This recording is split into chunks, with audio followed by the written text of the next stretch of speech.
सावन के महीने में आपको शिव जी की ऐसी भक्ति कर लेना है। इस एकांत में बैठकर आज जो कथा मिली है इसको हम कहेंगे एकांतेश्वर महादेव की कथा मिली है। ये मानो आप एकदम एकांत।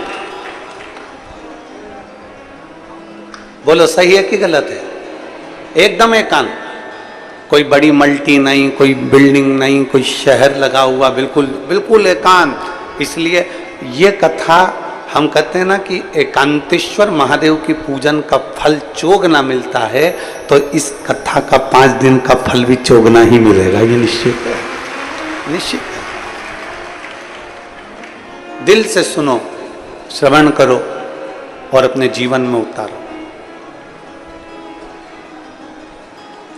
बड़ी मुश्किल से मिलती है शिव महापुराण की कथा, और अपने क्षेत्र में हो जाए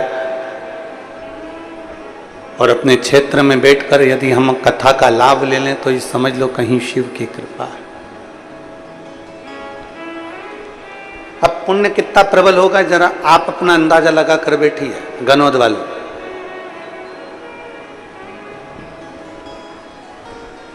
जरा पुण्य देखिए कितना प्रबल होगा। कथा होने वाली थी कहीं और हो रही है गनौद में, तो मतलब समझ लो कि गनौद का पलड़ा थोड़ा पुण्य का भारी होगा, इसलिए कथा का लाभ यहां मिला कहीं शिव कृपा से।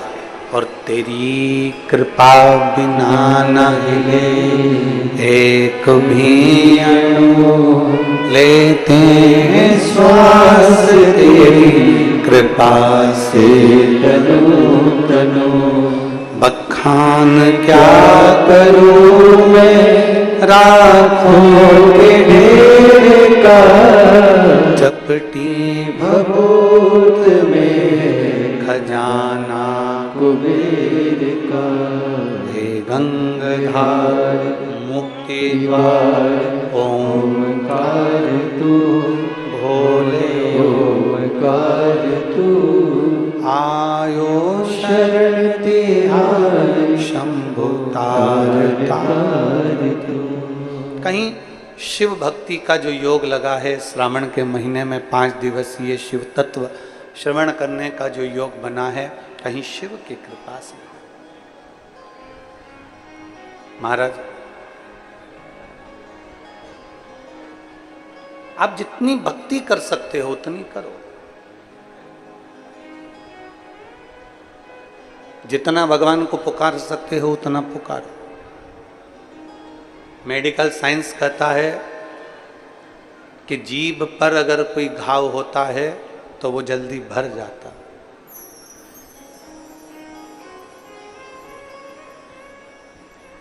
जीभ पर, जिह्वा पर अगर कोई घाव हुआ तो वो जल्दी भर जाता है, ये मेडिकल साइंस कहता है। पर शिव महापुराण की कथा कहती है कि जीभ से अगर कोई घाव होता है तो वो जिंदगी भर नहीं भरा पाता है, कभी नहीं।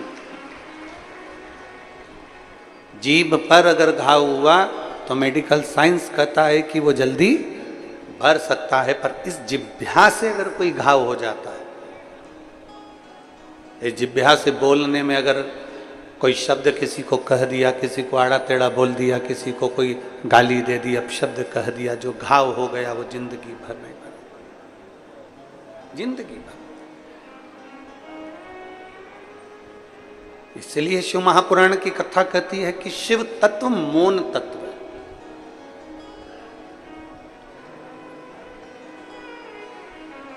शिव तत्व में मौनता है। जितनी मौनता शंकर की अविरल भक्ति में है उतनी मौनता कहीं नहीं। शिव तत्व में आप जितना मौन हो सकते हो, शिव तत्व में जितना आप चुप रह सकते हो, उतना सुख आपके जीवन में उत्पन्न हो जाता है। जितनी मौनता शंकर की भक्ति में हो। जल चढ़ाने जा रहे हो भगवान शंकर के मंदिर में, शिव जी के मंदिर में, अगर 1 लोटा जल लेकर पहुंचे हो तो भी तुम्हारा मौन होना जरूरी है।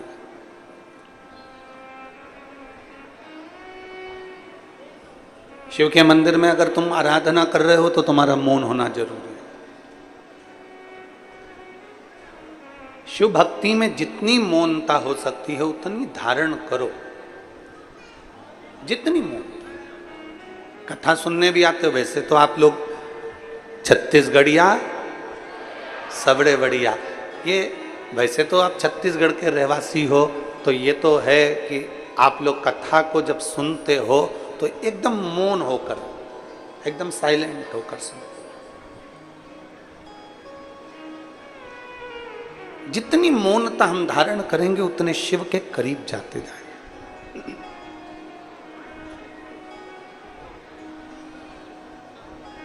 एक सुंदर प्रसंग आता है।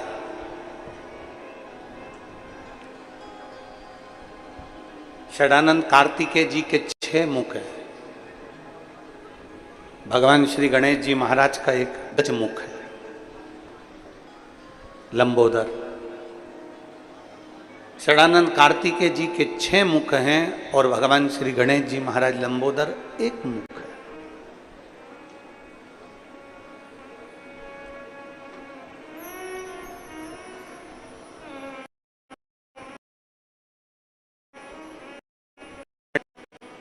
गणेश जी महाराज साधना में लीन नहीं होते, पर षडानंद कार्तिकेय जब भी बैठते हैं, एक बार की साधना में जो कार्तिकेय बाबा बैठे, हजारों वर्ष तक उनकी साधना टूटती ही नहीं, टूटती नहीं।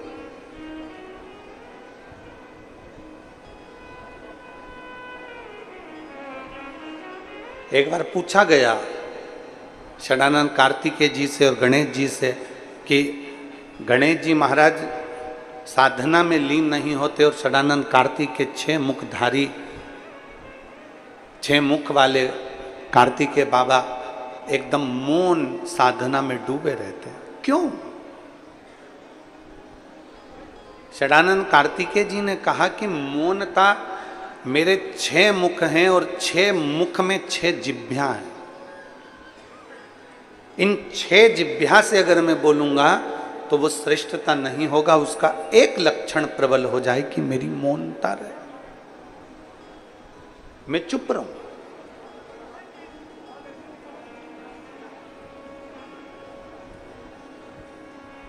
और मेरे चुप रहने में मैं भगवान की विरल भक्ति में डूबा रहता हूं, भगवान शिव की विरल भक्ति में समाया होता हूं। हमने भिलाई की कथा में एक बात कही थी कि बुढ़ापे का परम आभूषण है चुप रहना, बुढ़ापे का परम आभूषण है मौन रहना। आप जितने चुप हो, आप जितने मौन हो, उतने प्रभु के करीब हो, उतने करीब हो आप शंकर। पर मौन कहां रहना है? मौन किस जगह पर रहना है? शिव महापुराण की कथा कहती है मौन रहने के लिए भी एक स्थान बताया गया है कि जहां अंतिम का क्षण निकल रहा हो वहां मौन रहिए।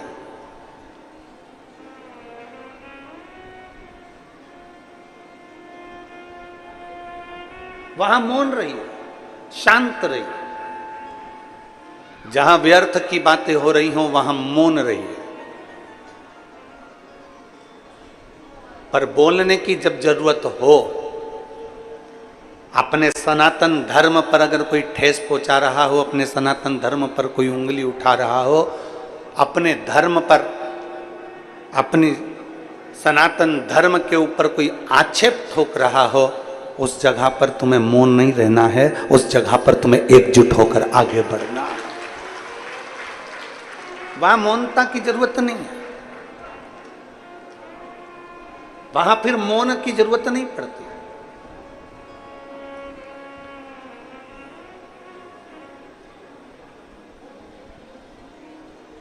शिव महापुराण की कथा कहती है, भगवान शंकर के विरल भक्ति कहती है, शिव तत्व कहता है कि मौनता में शिव की प्राप्ति है। पर कुछ स्थान ऐसे बताए गए हैं जब मौन रही है और कुछ स्थान ऐसे बताए गए हैं जब बोली है।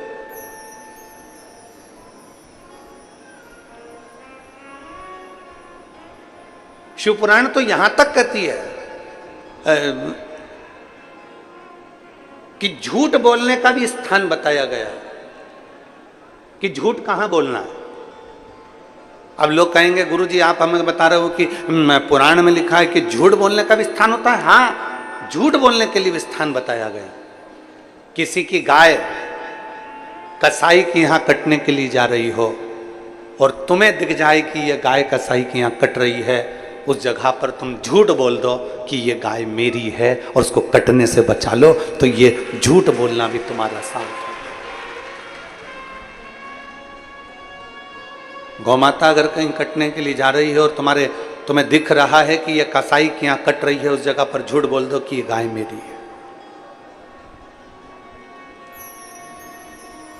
तुम्हारे झूठ बोलने से अगर किसी का घर बन रहा है, किसी का जीवन सार्थक हो रहा है, तो वहां झूठ बोल सकते हो,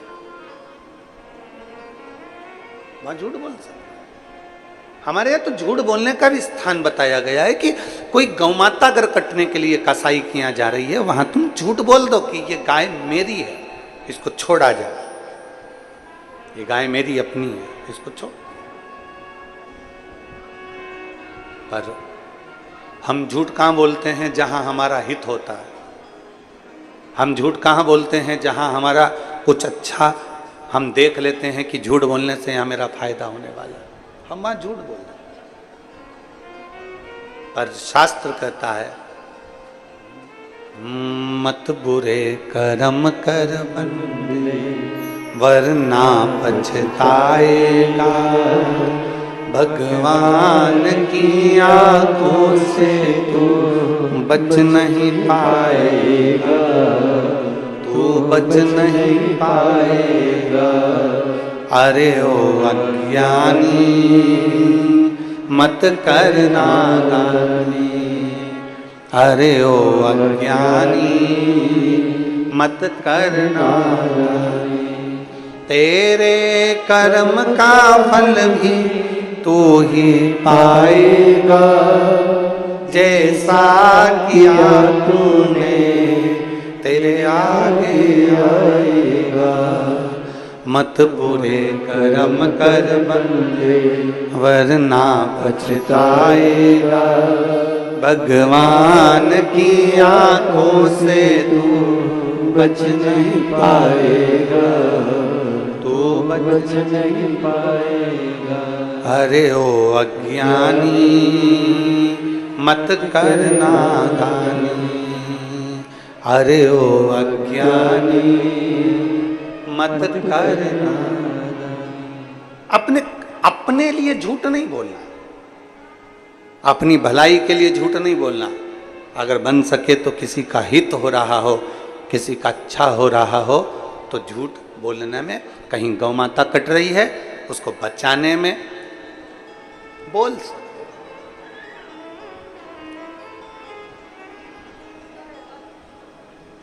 किसी का जीवन अगर सार्थक हो रहा है तो बोल सकते,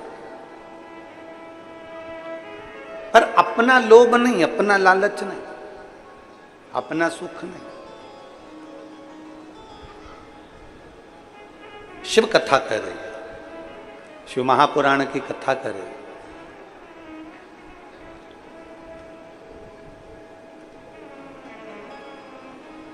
देवराज नाम का ब्राह्मण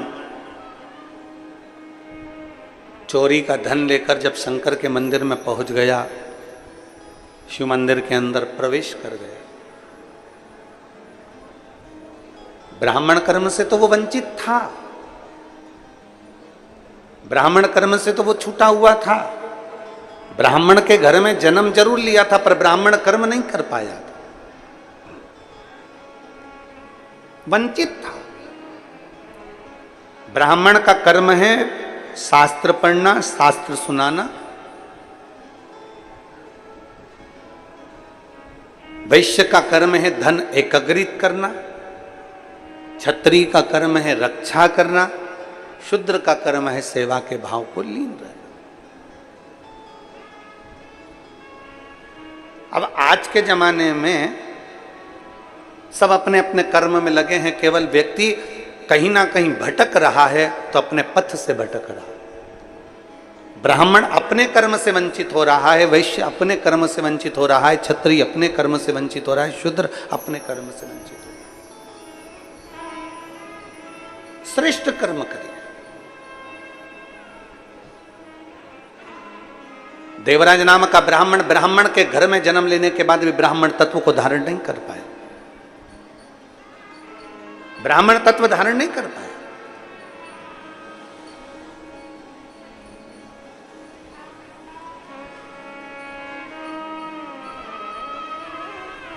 अब जब वो ब्राह्मण तत्व को धारण नहीं कर पाया तो ब्राह्मण तत्व धारण ना करने के कारण वो चोरियां करने लगा, थोड़ा सा धन एकत्रित करने लगा, और चोरी का धन लेकर शरीर में जब ताप पड़ा, शरीर में जब बुखार लगा, ठंड सी लगी, तब शिव मंदिर में गया छुपने के लिए, अपने शरीर को बचाने के लिए, तब उस शिवालय में गया। अब किसी ना किसी भाव से, किसी ना किसी रूप में शंकर के पास गया तो है, किसी ना किसी रूप में शिव तत्व के नजदीक गया तो है।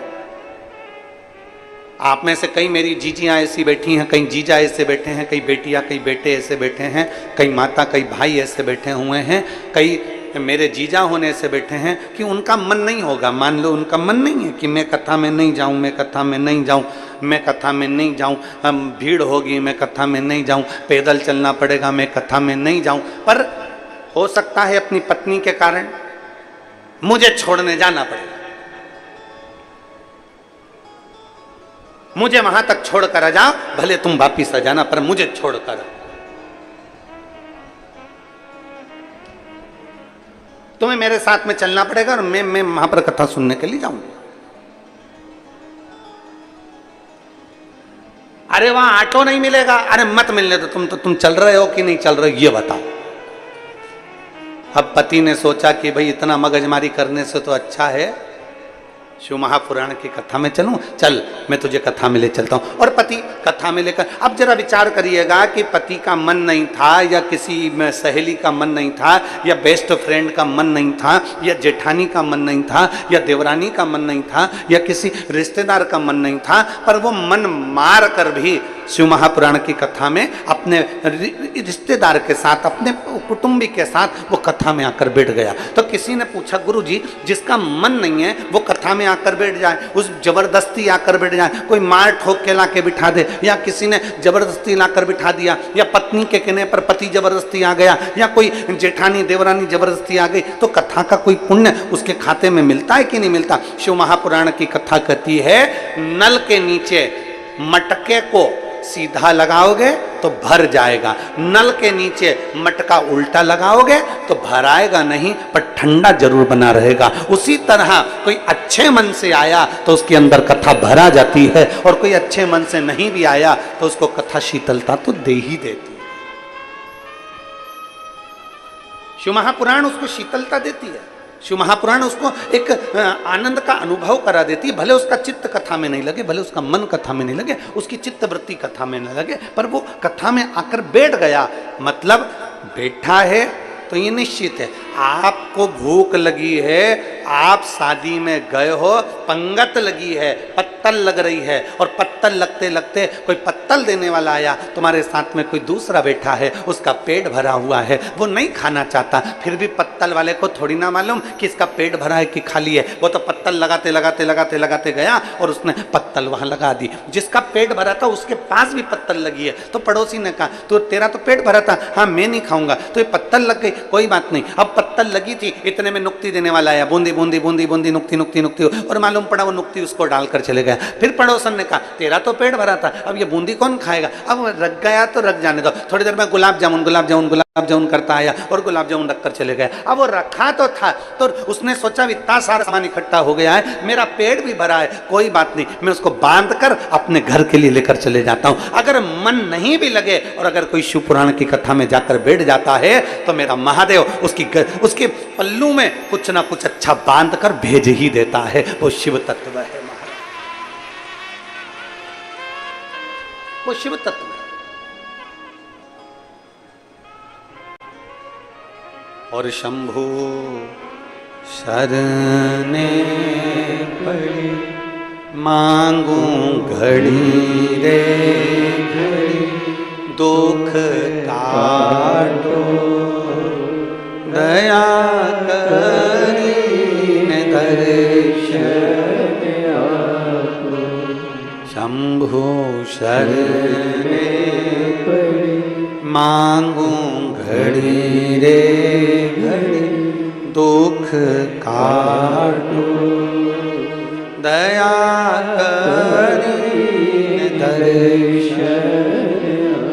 अब मन से जाओ चाहे बेमन से जाओ,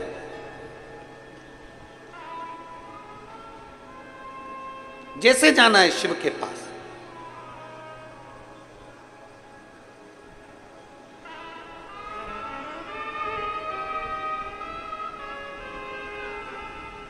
जैसे तुम्हारी मर्जी हो।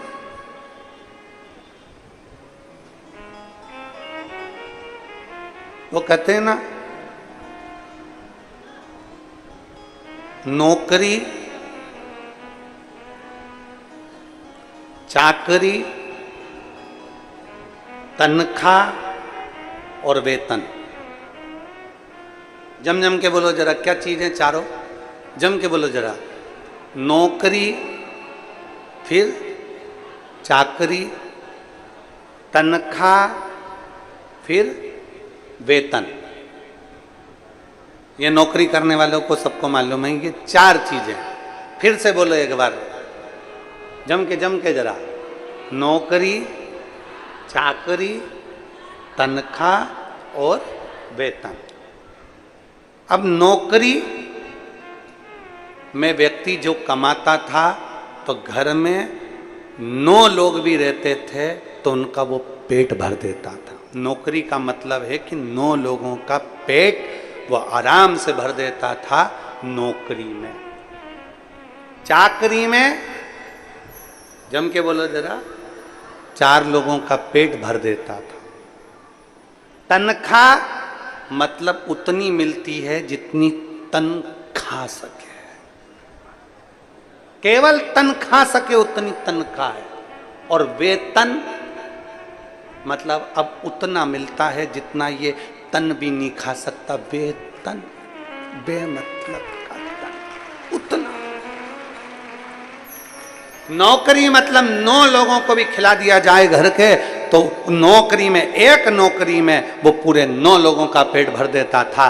चाकरी में 4 लोगों का पेट भर देता था। तनख्वाह में खुद अकेला तन को खिला लेता था। और वेतन में अर्थात ये तन भी उसको प्रयोग ना कर सके वो वेतन है, अर्थात कुछ भी नहीं बचता, केवल शून्य के बराबर है। बेटे को पढ़ा ले, बेटी को पढ़ा ले, उसकी शादी कर दे, उसकी चाकरी कर दे, बहन के घर का मायरा भर दे, सब कुछ कर दे, कुछ नहीं बचता, कुछ। तब कहा नौकरी में 9 खा सकते हैं, चाकरी में 4 कर सकते हैं, तनख्वाह में शरीर खा सकता है और वेतन में कुछ भी प्राप्त नहीं होता।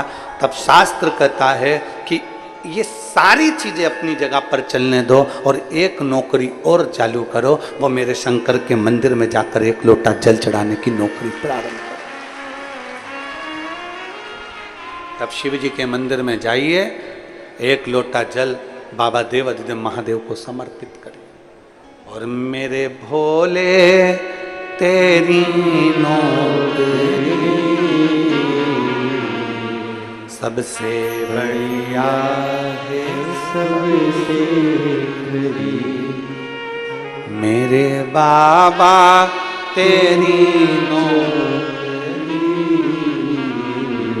सबसे बढ़िया है, सबसे बड़ी तेरे दरवाजे की चाकरी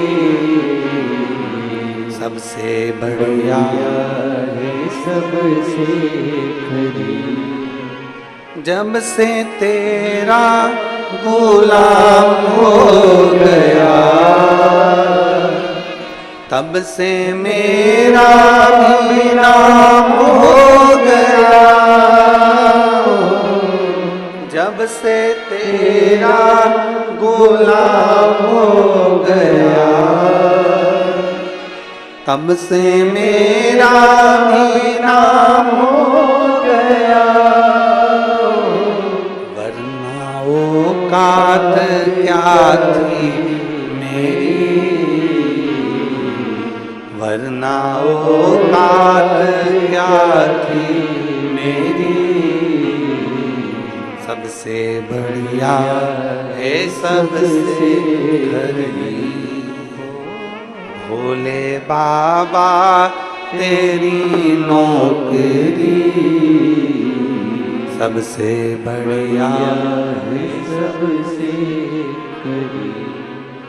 तेरे दरवाजे की चाकरी, सबसे बढ़िया है सबसे खरी। अब हमारे यजमानों के लिए, मेरी किस्मत का जब गुल खिला, साहू जी, मेरी किस्मत का जब गुल खिला, तब जाकर के ये दर मिला। मेरी किस्मत का जब गुल खिला, तब जाकर के ये दर मिला। मिल गई मुझको चौखट तेरी, मिल गई मुझको चौखट तेरी, सबसे बढ़िया है सबसे खरी। भोले बाबा तेरी नौकरी, सबसे बढ़िया है सबसे। ये भाग्य से मिला। नौकरी चाकरी तनख्वाह वेतन, ये सब चीज से भी अगर कहीं खाली रह जाओ, तब आखिरी में मेरे शिव के द्वार जाओ, मेरे शंकर की चौखट। बोल बम का नारा है, अच्छी अच्छी जम के जरा जोरदार, बोल बम का नारा है, सारी समस्या का हल आखिरी में शिव के करीब। शिव करते क्या है? अपनी शरणागति में जो आ गया, शंकर के करीब में जो आ गया, शिव उसको अकेला नहीं छोड़ते, उसको सूना नहीं छोड़ते।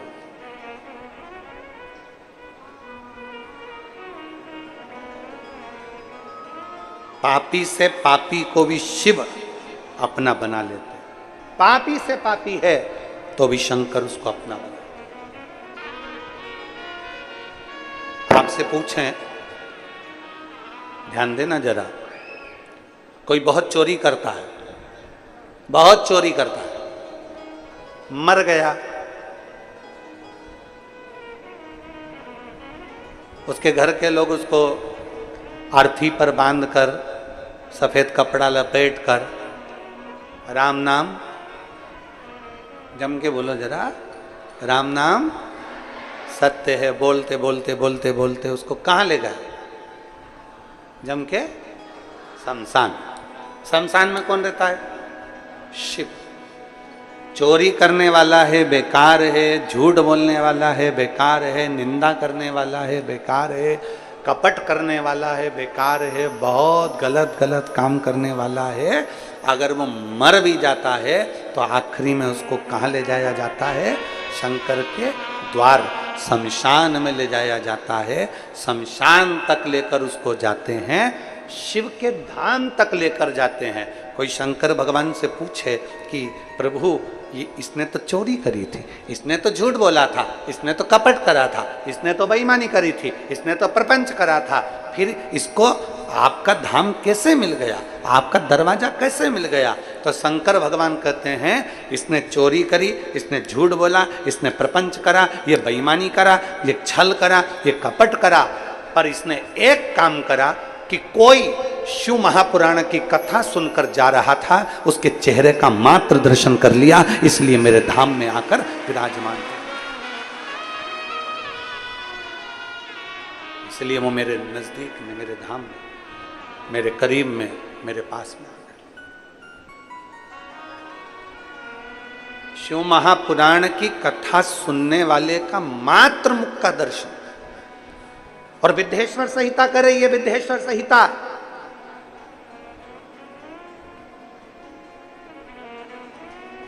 विद्येश्वर संहिता कर रही है, शिव जी के शिवलिंग पर चढ़ा हुआ जल का आचमन मात्र पी लेना,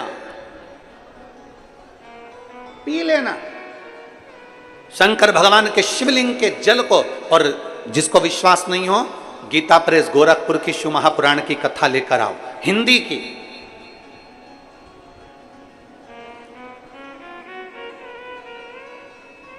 अगर कोई तुमसे कह दे कि शंकर जी पे चढ़ा हुआ जल नहीं पीना चाहिए, तो उसको कहो गीता प्रेस गोरखपुर की हिंदी की शिव पुराण लेकर आओ, उसकी विद्येश्वर संहिता पढ़ो, खुद भी पढ़ो, किसी के कहने पर भरोसा ना करिए, विद्येश्वर संहिता खुद पढ़िए। उसमें लिखा है शंकर भगवान के शिवलिंग पर चढ़ाया हुआ जल का आचमन कर लेने से, पी लेने से 3 ताप समाप्त हो जाते हैं और व्यक्ति परमात्मा की शरणागति को प्राप्त कर लेता है।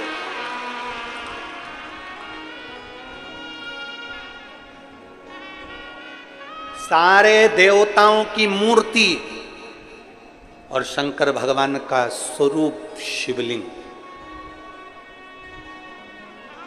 मूर्ति में और शिवलिंग में अंतर है।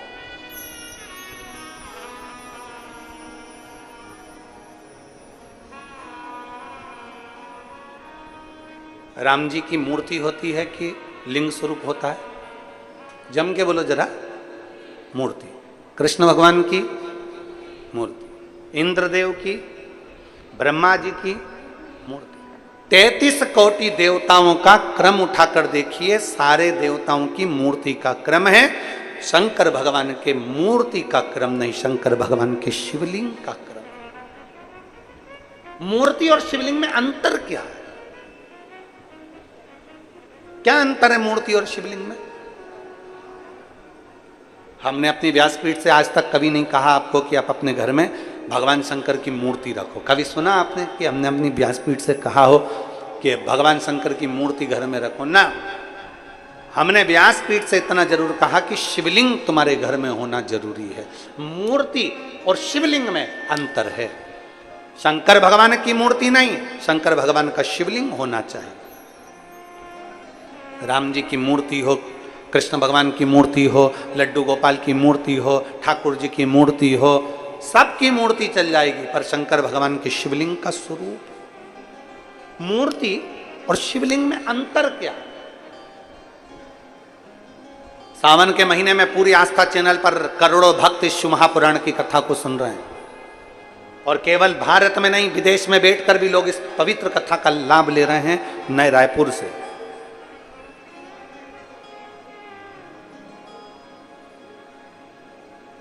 गनौत की इस पवित्र भूमि से करोड़ों शिव भक्त आस्था चैनल के माध्यम से, फेसबुक, यूट्यूब के माध्यम से कथा सुन रहे हैं। आज की कथा में आप स्मरण करिएगा कि मूर्ति और शिवलिंग में जमीन और आसमान का अंतर है।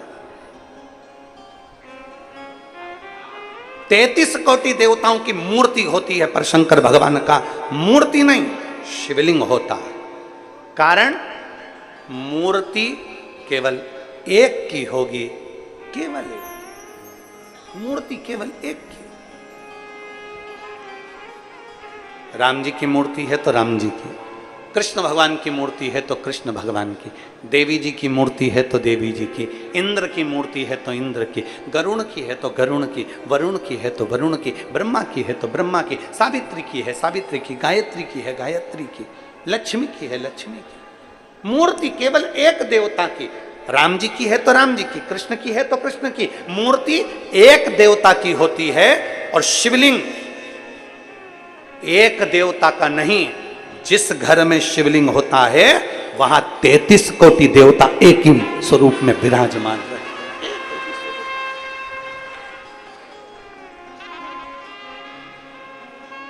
मूर्ति में और शिवलिंग में अंतर है, बहुत जमीन और आसमान का अंतर है। आप लोग बहुत दूर दूर से आए हो कथा सुनने के लिए, और वहां से यहां तक आने में तुम्हारा ऑटो का भी कम से कम 100-200 रुपए 500 रुपए खर्च हुआ होगा। 100 रुपए तो खर्च हुआ ही होगा। बोलो तो सही है कि गलत है? हुआ ना?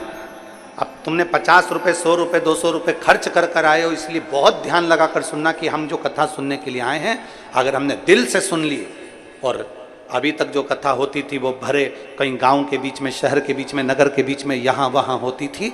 और आज जो कथा हो रही है वो एकांत में बैठकर हो रही है, इसलिए एकांतेश्वर कथा चौगुना फल देती है। चौगुना फल।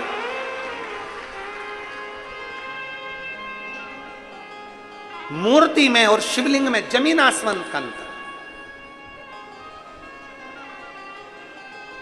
राम जी की मूर्ति का दर्शन करोगे तो वह राम जी की मूर्ति कहलाएगी। भगवान कृष्ण की मूर्ति का दर्शन करोगे तो कृष्ण भगवान की मूर्ति ही कहलाएगी। देवी जी की मूर्ति का दर्शन करोगे तो देवी की मूर्ति ही कहलाएगी। ब्रह्मा जी की मूर्ति का दर्शन करोगे तो वो ब्रह्मा जी की मूर्ति ही कहलाएगी। कार्तिक स्वामी की मूर्ति का दर्शन करोगे, कार्तिक स्वामी कहलाएंगे। गणेश जी की मूर्ति का दर्शन करोगे तो वो गणेश जी महाराज कहलाएंगे। केवल एक शंकर भगवान की कोई मूर्ति नहीं, शंकर भगवान का केवल एक लिंग स्वरूप है। शंकर भगवान का एक प्रतिबिंब, एक प्रतीक शिवलिंग के रूप में है। इसलिए अंदाजा लगा कर रखना कि मूर्ति में एक देवता होते हैं और शिवलिंग के अंदर 33 कोटि देवता विराजमान होते हैं। सारे देवता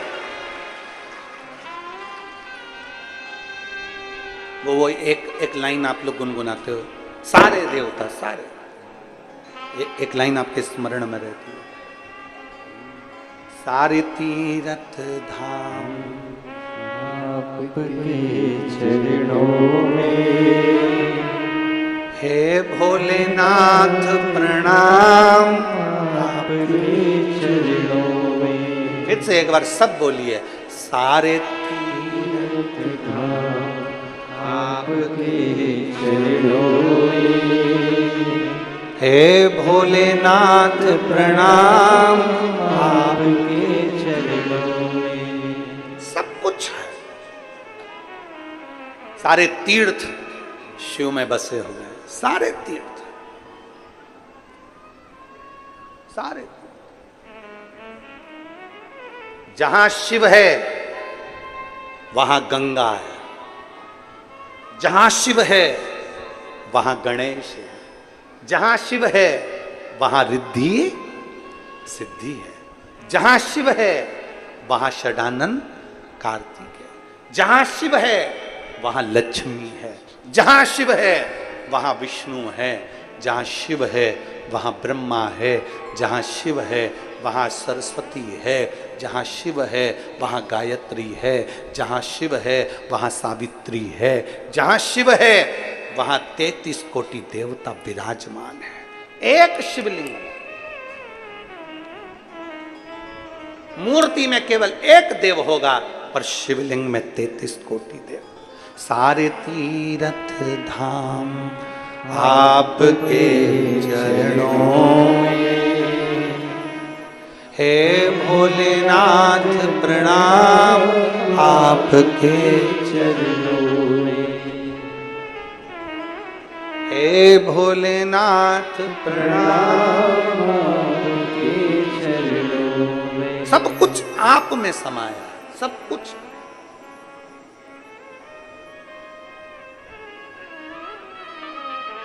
अब कोई तुमसे कह दे कि शंकर पर चढ़ा हुआ जल ना पीजिए, कोई तुमसे कह दे शिव जी के जल का आचमन ना करिए, कोई तुमसे कह दे शंकर भगवान के जल का सींचन ना करिए, कोई तुमसे कह दे शिव महापुराण की कथा तो यहाँ तक कहती है जल तो जल, एक बेलपत्र अगर शंकर भगवान की शिव पर चढ़ी हुई मिल जाए उसको मात्र मस्तक से लगा लिया जाता है तो कहते हैं चारों धाम के तीर्थ का फल एक क्षण में मिल जाता है। एक बेलपत्र से 4 धाम तीर्थ का फल तुरंत प्राप्त, एक बेलपत्र से।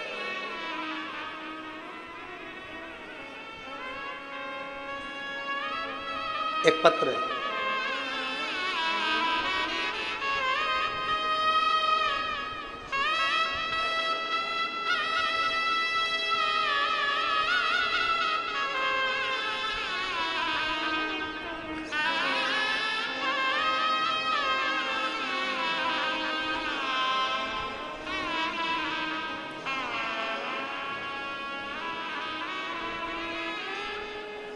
सफरी साहू, पति रामाधर साहू, बेटा रवि साहू, बहू वंदना साहू। मठ पुरैना, सही बोला है? ठीक है। मठ पुरैना रायपुर छत्तीसगढ़ से हैं। कहीं बैठी हो तो हाथ हिला सकते हैं।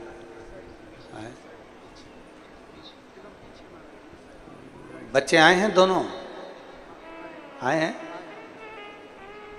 इसको उधर लगाना था, टीवी पर लगाना। अच्छा, मैं सर लिया, दोनों बच्चों को लिया।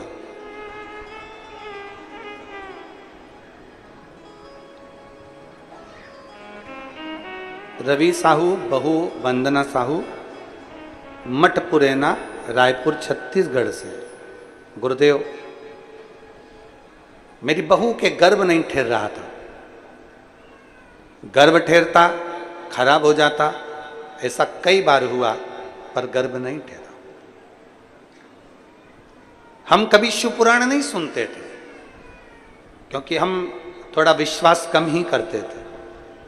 पर किसी के कहने पर हमने शिव महापुराण की कथा श्रवण करना प्रारंभ करा, और कथा सुनने पर सफेद आंकड़े की जड़ का प्रयोग आपने बताया, वो हमने अपनी बहू से करवाया। अब विश्वास तो था नहीं, फिर भी हमने बहू से कहा कि तुम एक बार वो प्रयोग तो करो, और बहू ने सफेद आंकड़े की जड़ का प्रयोग किया। और बाबा का मैं क्या गुणगान करूं गुरुदेव।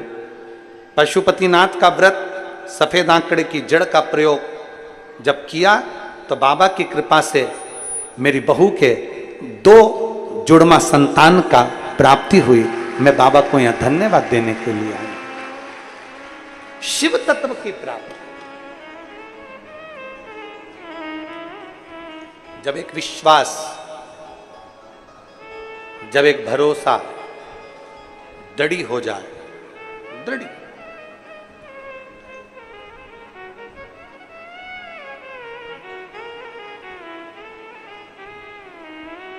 जब एक भरोसा दृढ़ हो जाए, एक विश्वास दृढ़ हो जाए, तो शिव कैसे ना मिले।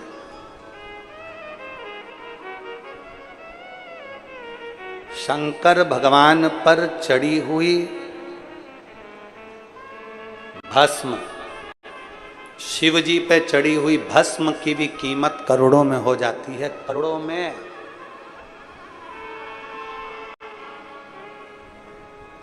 शंकर भगवान को चढ़ी हुई एक भस्म की कीमत भी करोड़ों में हो जाती है। शिव तत्व कहता है कि शंकर पर चढ़ी हुई भस्म भी हमारे शरीर पर लग जाए, शंकर पर चढ़ी हुई भस्म भी हमारे शरीर पर लग जाए, या हमारे घर में अगर थोड़ी सी लग जाए तो हमारे जीवन का कल्याण कर देती है।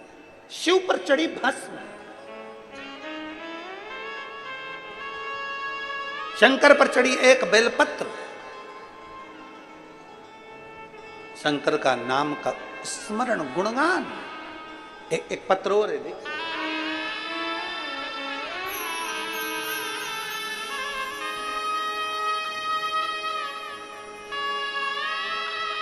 मैं उमा त्रिपाठी, स्थान काशीराम नगर,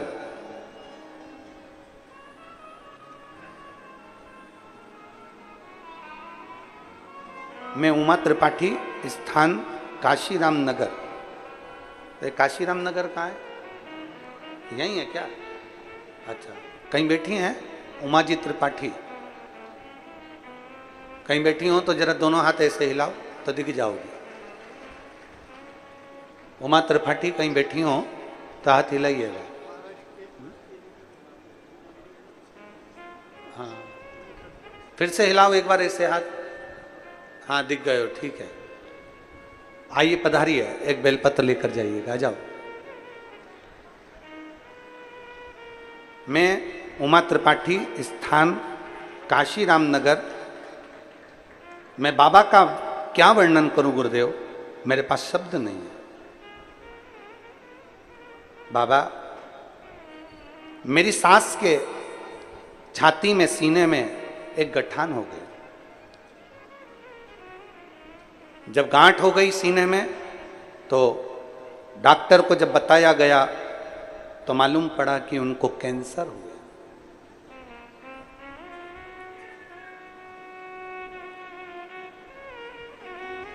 अब कैंसर की गठान मेरी सास के सीने में छाती पर हो गई। डॉक्टर ने कहा कि इनको ऑपरेशन कैसे किया जाए, अवस्था के अनुसार कैसे करूं तो करूं क्या। जब सीने में गांठ हो गई और जांच में बताया कि कैंसर हो गया, अब करें क्या। तब दवाई लेकर डॉक्टर से बात कर कर हम आ गए और देवादिदेव महादेव को एक लोटा जल चढ़ाते और अपनी सास को लाकर दे देते। बाबा की कृपा ऐसी हुई गुरुदेव, मैं क्या गुणगान करूं। दूसरी बार जब हम वापिस अपनी सासू माँ का जांच कराने के लिए जब हॉस्पिटल 1 महीने के बाद लेकर गए, बाबा की कृपा से उनकी कैंसर की सारी रिपोर्ट नील हो गई और उनकी जांच ठीक है। मैं बाबा को यहाँ धन्यवाद देने के लिए आई हूँ। मेरा नाम है उमा त्रिपाठी, स्थान काशी राम नगर से आई हूँ। काशी राम नगर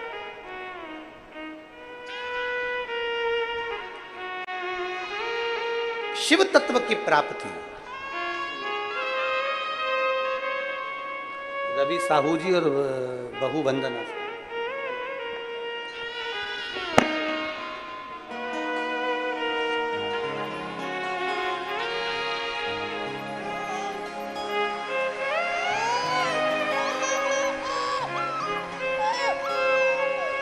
एक बार जोरदार ताली बजाकर दोनों का स्वागत। ले बेटा।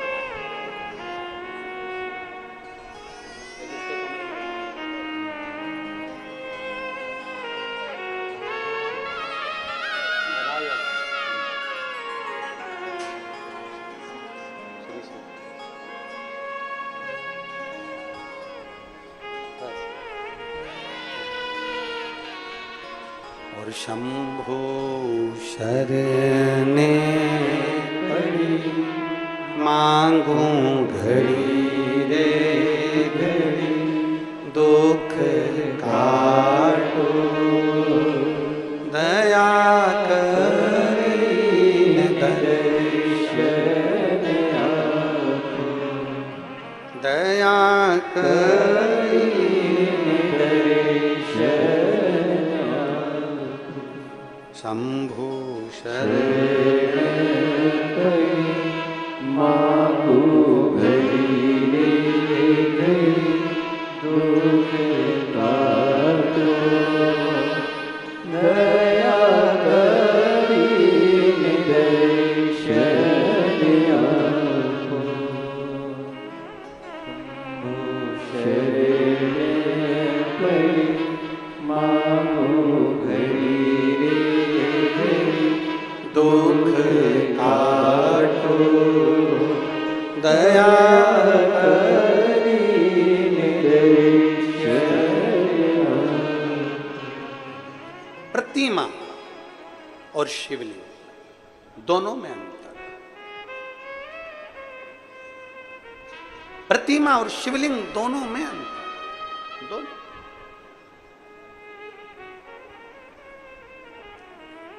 ये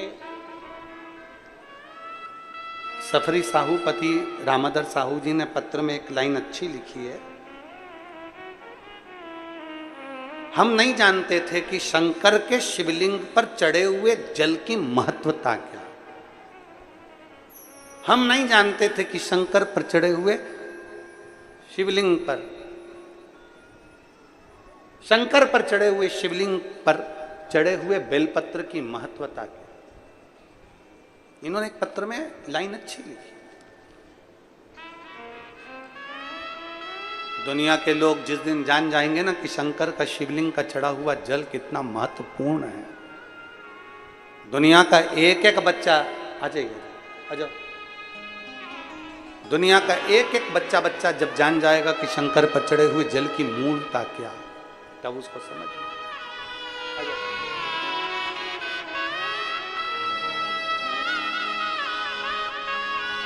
कृपा की।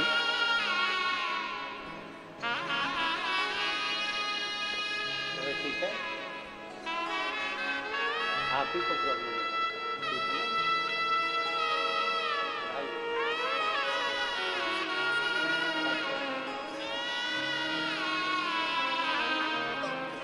ये कई वर्षों के बाद हुआ है। एक बार जोरदार ताली बजाएं, कुबेरेश्वर बाबा की कृपा।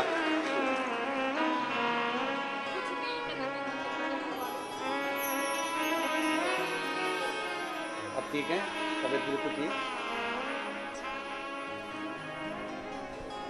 शिव तत्व की प्राप्ति, जिस दिन एक शंकर भगवान पर चढ़े हुए जल की महत्वता को दुनिया के लोग जान जाएंगे तो समझ में आ जाएगा कि शिव पर चढ़ा हुआ केवल जल जल नहीं होता, शंकर पर चढ़ा हुआ तो गंगा जल होता है, और जिस जल को पीने से सारे पाप ताप समाप्त हो जाते, सब कुछ।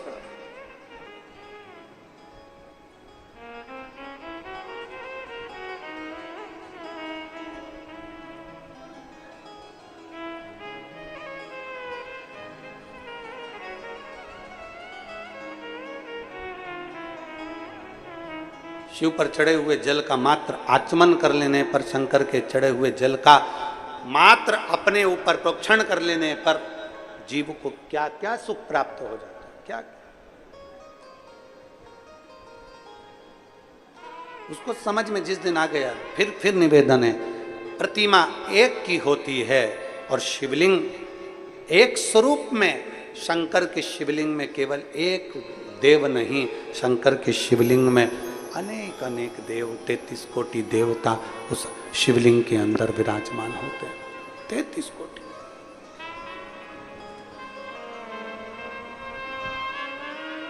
आप लोगों में से कितने लोग हैं जो शंकर जी के मंदिर में रोज जल चढ़ाने जाते हैं? हाथ उठाओ जरा।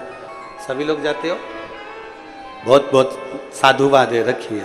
हर हर महादेव। जाना चाहिए। अपने पिता के दरवाजे पर, अपने बाबुल के दरवाजे पर, अपने भगवान देवादिदेव महादेव के दरवाजे पर रोज जाओ, प्रतिदिन जाओ। अपने दिल की बात कहने के लिए, अपने मन की बात कहने के लिए शंकर की चौखट पर जरूर जाए, प्रतिदिन जाए और हृदय से विनती करें। कौन जिसको शंकर स्वीकार नहीं करता? कौन है?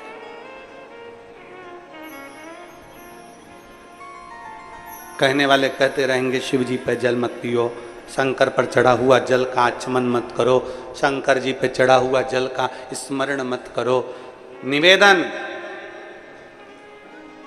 जितना ज्यादा इधर उधर भटकोगे, पूरी जिंदगी तुम्हारी भटकने में निकल जाएगी और कुछ भी हाथ में नहीं लगेगा। अब अपने दिल को एक पक्का कर लो कि हम शंकर के हैं, शंकर हमारा है। हम शिव को जैसे भजेंगे, शिव हमको वैसा मिल जाएगा। बाकी का हमें कहीं नहीं जाना, हमें शिव तत्व को जानना है। जितना भटकोगे, जितना भटकोगे उतना उतना लोग भटकोगे, जितना। और कितनी किस्मत लेकर आयो जी। अरे गनौद वालों को तो कितनी किस्मत। जरा भाग्य की सराहना करिए तुम्हारे। एक तो सावन का सोमवार और 72 वर्ष में पड़ने वाला ऐसा सावन,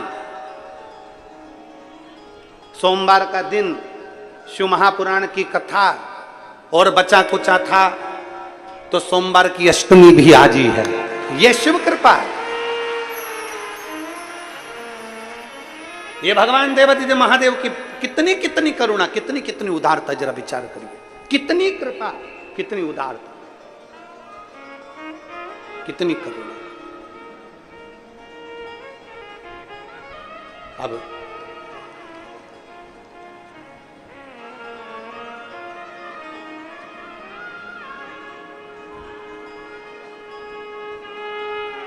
शिव उदारता, शिव शंकर की।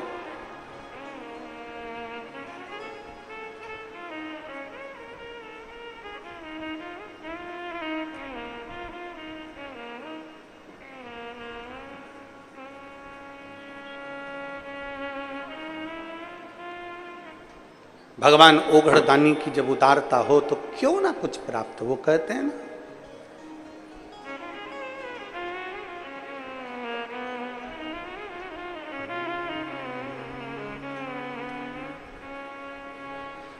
गोरा की चुनरी में ओम लिखा है, गोरा की चुनरी में ओम लिखा है, ओम लिखा है, हरि ओम लिखा है, ओम लिखा है, हरि ओम लिखा है। गोरा की चुंदरी में ओम लिखा है, गोरा की चुनरी में ओम लिखा है, ओ गोरा की चुंदरी में ओम लिखा है, गोरा की चुनरी में ओम लिखा है, ओम लिखा है, हरि ओम लिखा है, ओ ओम लिखा है, हरि ओम लिखा है, बाबा ओम लिखा है, हरि ओम लिखा है, ओ ओम लिखा है, हरि ओम लिखा है। अरे गोरा की चुंदरी में ओम लिखा है, गोरा की चुनरी में ओम लिखा है, ओ गोरा की चुंदरी में ओम लिखा है, गोरा की चुनरी में ओम लिखा है, हाँ ओम लिखा है, हरि ओम लिखा है, बाबा ओम लिखा है, हरि ओम लिखा है, अरे ओम लिखा है, हरि ओम लिखा है, ओम लिखा है, हरि ओम लिखा है।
गोरा के माथे पे बिंदिया विराजे, गोरा के माथे पे बिंदिया विराजे, ओ गोरा के माथे पे बिंदिया विराजे, गोरा के माथे बिंदिया विराजे, बिंदिया की चमक में ओम लिखा है, बिंदिया की चमक में ओम लिखा है, ओ बिंदिया की चमक में ओम लिखा है, बिंदिया की चमक में ओम लिखा है, ओम लिखा है, हरि ओम लिखा है, ओम लिखा है, हरि ओम लिखा है, बाबा ओम लिखा है, हरि ओम लिखा है, ओम लिखा है, हरि ओम लिखा है।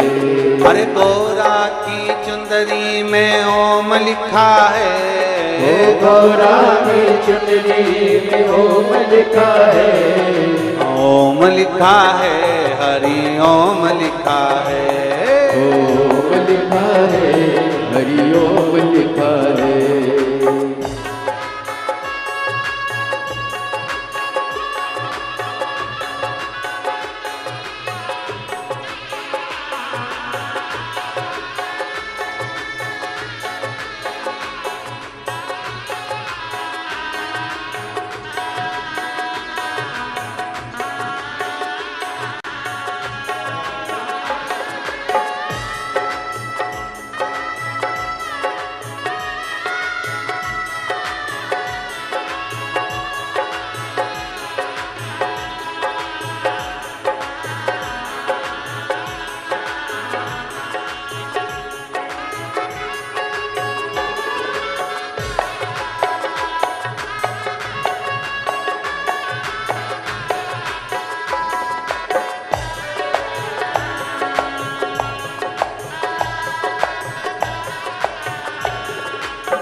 अपने विश्वास को बढ़ाना है हमें।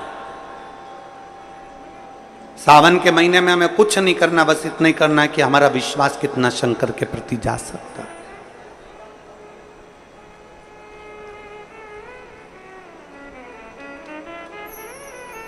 बहुत सारे मिलेंगे आपको जो शंकर जी से आपको दूर करते जाएंगे, बहुत मिलेंगे। श्रावण शिवरात्रि के आज के इस शुभ अवसर पर आप सभी को श्रावणी शिवरात्रि की बहुत बहुत बधाई हो। बाबा देवाधिदेव महादेव की कृपा बनी रहे। इसका नाम है शिवरात्रि। क्या नाम है? शिवरात्रि। मतलब शिव की आराधना पूरी रात होती है। कब होती है? पूरी रात। 4 पहर की पूजन होती है महादेव की। शिव महापुराण में लिखा है पूरी रात आराधना करो, तुम्हारी मर्जी पड़े जब तक करो। शिवरात्रि कोई भोग और वासना की रात्रि नहीं है, आसक्तियों की रात्रि नहीं है। शिवरात्रि मेरे महादेव को प्रसन्न करने की और उसकी भक्ति की रात्रि है। शंकर की कथा कहती है, शिव महापुराण की कथा कहती है, सावन के महीने में जो शिवरात्रि आती है, उस शिवरात्रि के दिन जो अपने घर में पार्थिव शिवलिंग का निर्माण कर कर भगवान शिव की आराधना करता है, शंकर का आराधना कर कर, शिव की स्तुति कर कर शंकर को अपने घर में जो निमंत्रण देता है, अर्थात शिवलिंग बनाना, उसकी आराधना करना, उसकी पूजन करना, शंकर की आराधना अपने घर में बैठकर करता है। शिव महापुराण की कथा कहती है उसके घर में महादेव नित्य उसके घर में नूतनता प्रदान करता है और उसके कार्य को सफल करता है। यह श्रावण की शिवरात्रि।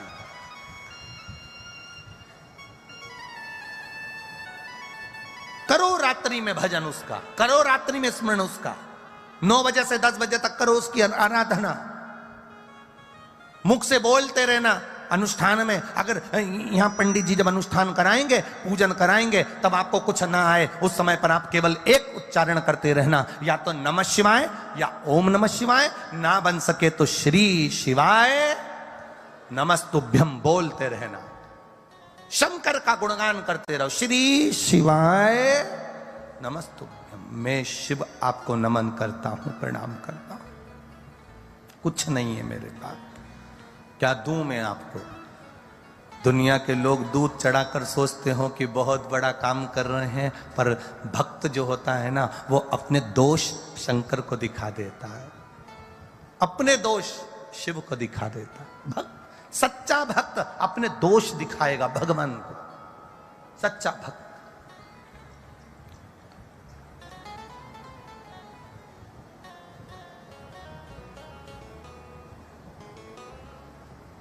तेरी पूजा में दूध ले आई, उसे बछड़ा भी झूठा कराए। तेरी पूजा में जल ले आई, उसे मछली भी झूठा कराए। तेरी पूजा में फूल ले आई, उसे भवरा भी झूठा कराए। तेरी पूजा में मिठाई ले आई, उसे चीटी भी झूठा कराए। दूध कैसे चढ़ाऊं भोले, कैसे ले जाऊं महादेवा, भोले कैसे करूं तेरी से। अपने दोष गिनाओ, अपने अवगुण गिनाओ। दुनिया के लोग सोचे मैं 50 लीटर दूध चढ़ाऊंगा तो शंकर जी प्रसन्न होंगे। शिव जी तो करें 1 चम्मच दूध, वो भी देसी गाय का, वो उतना भी ना मिले तो 2 बूंद दूध मुझ पर चढ़ा कर जाना, मैं तेरे भाग्य के ताले खोल दूंगा, ये निश्चित है, बहुता में नहीं।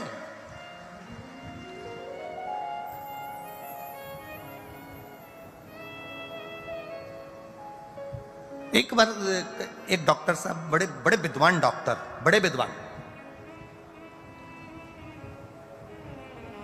वो एक संत से भिड़ गए। संत कहते थे भगवान दिल में रहता है। भगवान कहाँ रहता है? बोलो बोलो जम के, दिल में रहता है। डॉक्टर साहब भिड़ गए, बड़े विद्वान थे, सर्जरी करा करते थे, ऑपरेशन किया करते थे।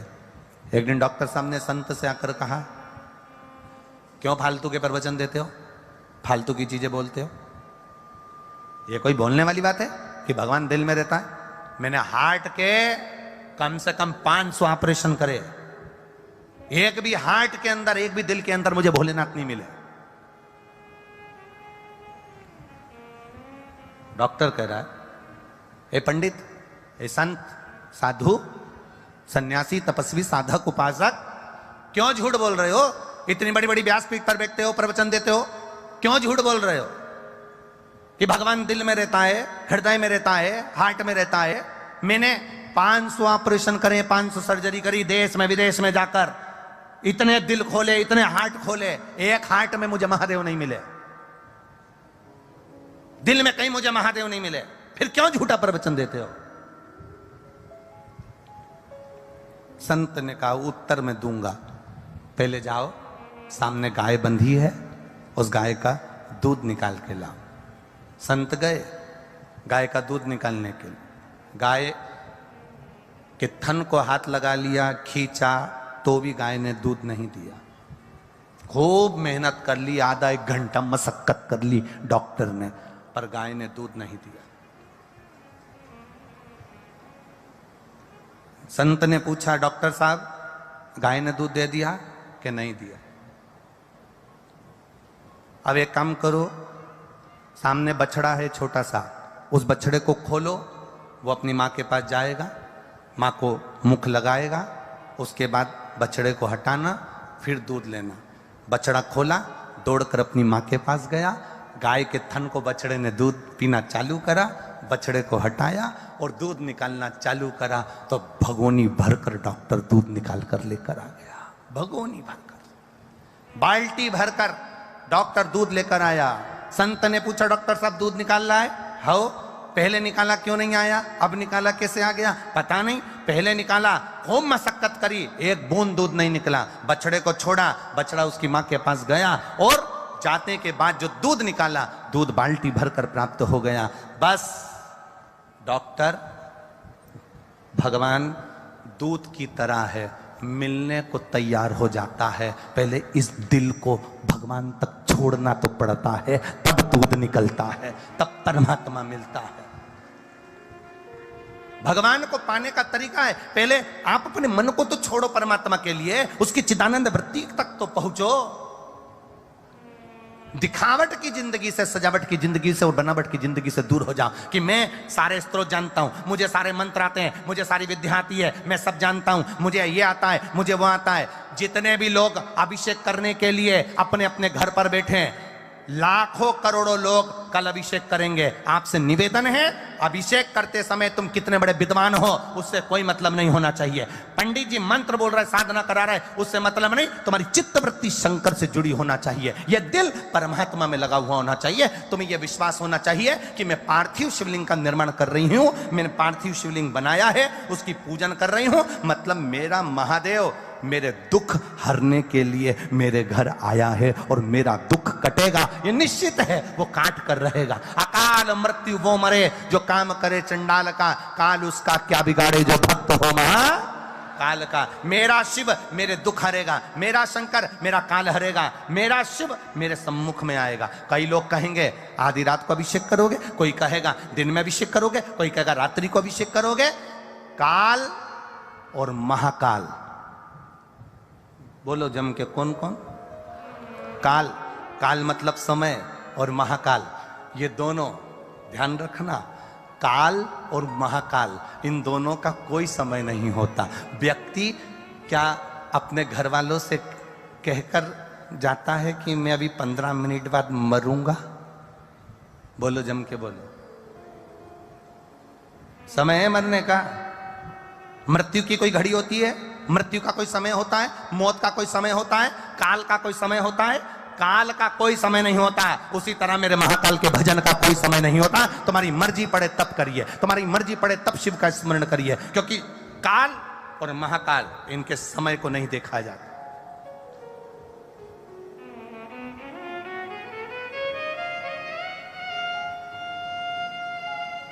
कब कौन सी बीमारी तुम्हारे सामने आ जाए, कब कौन सा दुख तुम्हारे सामने आ जाए, कब कौन सी तकलीफ तुम्हारे सामने आ जाए, उसकी कोई समय सीमा नहीं है। आप भजन करते रहो, स्मरण करते रहो। स्वामी विवेकानंद जी ने रामकृष्ण परमहंस जी से पूछा था भजन कब करना चाहिए, भगवान का नाम कब लेना चाहिए। रामकृष्ण परमहंस जी ने कह दिया था मरने के 5 मिनट पहले।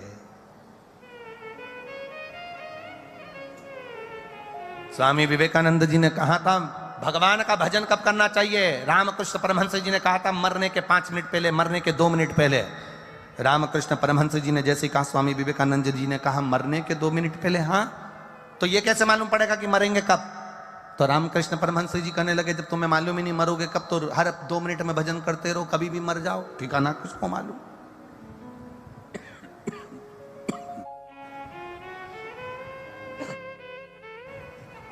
करो शिव का भजन।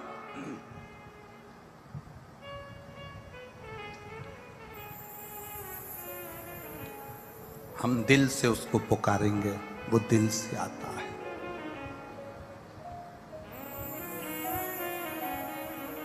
दिल से।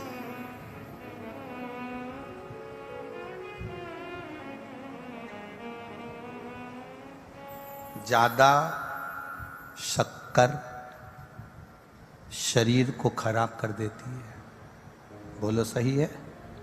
अरे बोलो तो जम के, सही है? ज्यादा शक्कर शरीर को खराब कर देती है और ज्यादा शक हमारी पूरी जिंदगी को खराब कर देता है। ज्यादा शक्कर खाओगे तो शरीर बेकार हो जाएगा और ज्यादा शक की जिंदगी में जियोगे।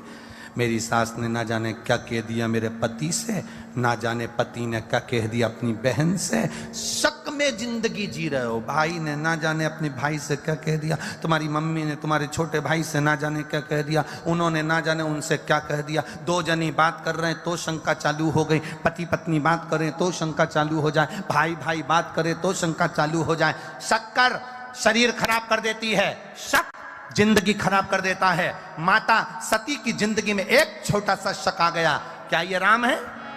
सती की जिंदगी में एक छोटा सा शक आया, क्या ये राम है, ये परमात्मा है, ये नारायण है जो अपनी पत्नी के लिए रो रहे हैं? बस जरा सी शक सती माता ने करी और शक ने पूरा परिवार नष्ट कर दिया। जरा सा शक माता सती ने करा था, भगवान भोलेनाथ के वचन पर शक कर लिया कि क्या ये नारायण है जो रो रहे हैं, ये राम जी अपनी पत्नी के लिए रो रहे हैं, ये भगवान है? जरा सा शक करा, जरा सा शक करा और पूरा परिवार बर्बाद हो गया। पूरा सती मैया जलकर भस्म हो गई, भोलेनाथ तप साधना में लीन हो गए, सब अलग अलग हो गए, सब कुछ नष्ट हो गया। जरा सा शक हमारी पूरी जिंदगी को, पूरे परिवार को, पूरे कुटुंब को, पूरे हमारी समाज को पूरा बर्बाद कर देता है। एक शक की जिंदगी मनुष्य को बर्बाद की ओर लेकर चली जाती है। कई लोगों के मन में शक आ जाता है, शंकर जी को जल चढ़ाएंगे तो ऐसा हो गया, तो शक में आ जाओ, बिल्कुल मत चढ़ाओ। कोई कहे रात्रि को शंकर जी का अभिषेक करेंगे, पूजन करेंगे, शक में बिल्कुल मत अभिषेक करो। शक नहीं हो तो करना, शक है बिल्कुल मत करना। मंदिर भी जाना तो शक से परे होकर जाना। मैं शंकर जी के मंदिर जाऊंगी, किसी ने कुछ कह दिया तो शक में जा रहे हो।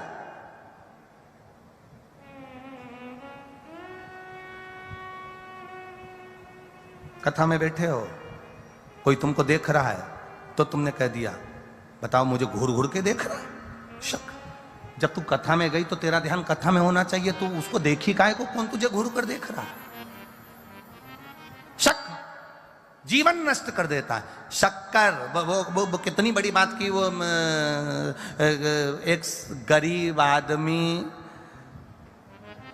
शक्कर के लिए कंट्रोल की दुकान के चक्कर लगाता है।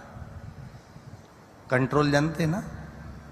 अरे बोलो तो जम के जानते हैं, वो सरकारी सामान की दुकान जो होती है, आटा चाल शक्कर। गरीब आदमी शक्कर के लिए कंट्रोल की दुकान के चक्कर लगाता है, कंट्रोल के चक्कर लगाता है। और अमीर आदमी शुगर को कंट्रोल करने के लिए डॉक्टर के चक्कर लगाता है। दोनों में बहुत अंतर, बहुत अंतर, दोनों में बहुत अंतर। एक शक्कर खाने के लिए कंट्रोल की दुकान जा रहा है और दूसरा शक्कर को पचाने के लिए डॉक्टर के पास जा रहा है। कंट्रोल करना, कंट्रोल।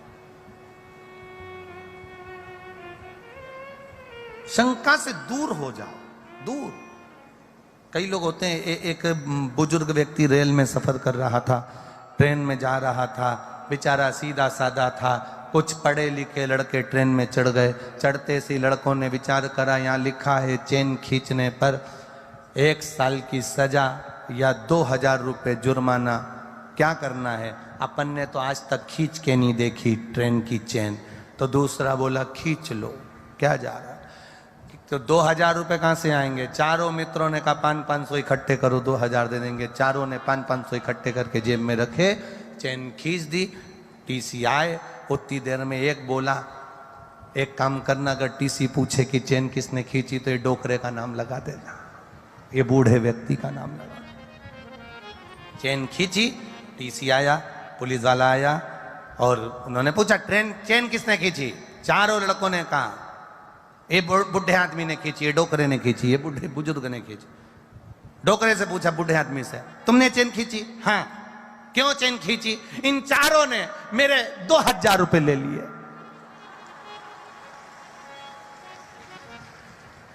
तुम कैसे कह सकते हो कि तुम्हारे 2000 रुपए लिया? ये काली शर्ट वाला है ना, इसके ऊपर वाली जेब में 2000 रुपए रखे, तुम देख लो, 500 के 4 नोट है। टीसी ने पुलिस वाले से कहा निकाल, इसकी जेब में से निकाल जरा। और जो जेब में से निकाले तो 4 500 के नोट टीसी ने निकाल के बूढ़े आदमी को हाथ जोड़कर कहा क्षमा मांगते हैं, और पुलिस वाले से इनके दे 2-4 दरकेन ले चल चारों। बताओ ट्रेन में चोरी।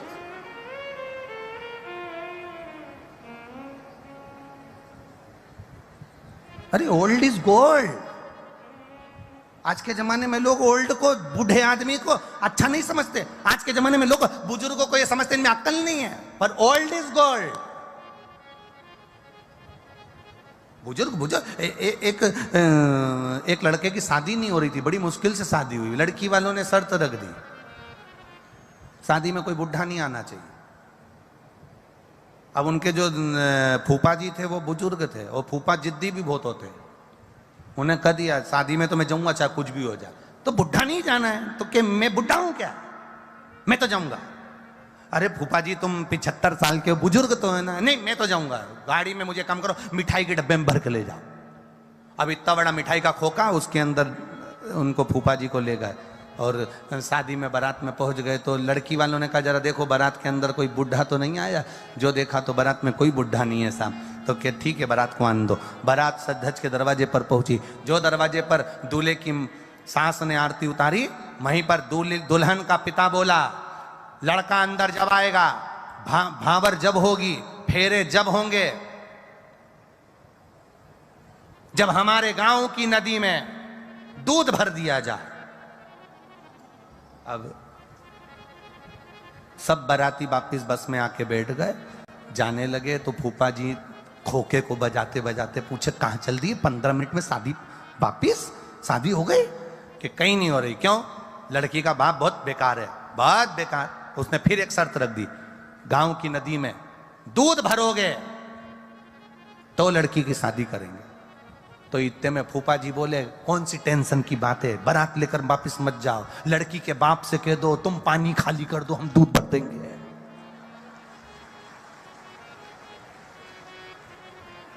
लड़की के बाप से कह दो तुम पानी खाली करो, हम दूध भर देंगे। इतने में सारे बाराती जाकर बोलिए लड़की के बाप से तुम नदी का पानी खाली करो, हम दूध भर देंगे। लड़की का पिता बोला डोकरा जरूर आया है, पक्का है, बुढ़ा आया है, शादी में जरूर आया, क्योंकि ये अकल बुढ़ा ही दे सकता, कोई दूसरा दे ही नहीं सकता। लोग भले कहें बुजुर्ग में अकल नहीं रही, तुम में अकल नहीं रही। लोग कहें आजकल के लोगों में, बड़ों में कोई अकल नहीं है। बच्चे कह देते हैं पिताजी तुम में अकल नहीं, माँ तुम में अकल नहीं, चाची तुम में अकल नहीं, काकी तुम में अकल नहीं। जो बुजुर्ग का निर्णय होता है वो श्रेष्ठ होता है, जन कल्याण का होता है, सहज नहीं होता, सरल नहीं होता।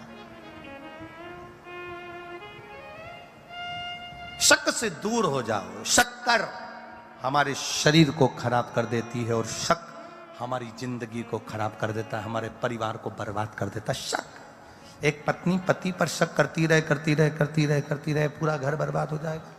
पति पत्नी पर शक करता रहे, पूरा घर बर्बाद हो जाएगा। बेटा बाप पर शक करता रहे, बाप बेटे पर शक करता रहे, पूरा घर बर्बाद हो जाएगा। एक दूसरे में शक की जिंदगी से हमें परित होना है, दूर होना है। दिखावट, बनावटी भाषा से भगवान को मत रिझाना। दिल से कहना बाबा मेरे पास चढ़ाने के लिए कुछ भी नहीं है, तूने जो शरीर दिया है इससे भजन कर लेती हूँ, नेत्र दिया है दर्शन कर लेती हूँ, मुख दिया है भजन कर लेती हूँ, कान दिए हैं कथा सुन लेती हूँ। और मेरे बाबा मैं जानती हूँ तेरी कथा में अगर बैठी हूँ ना, और विश्वास के साथ बैठी हूं ना, तो तू मेरी झोली कभी खाली नहीं भेजता, तू भरकर ही भेजता है। ये तेरा एक आनंद है।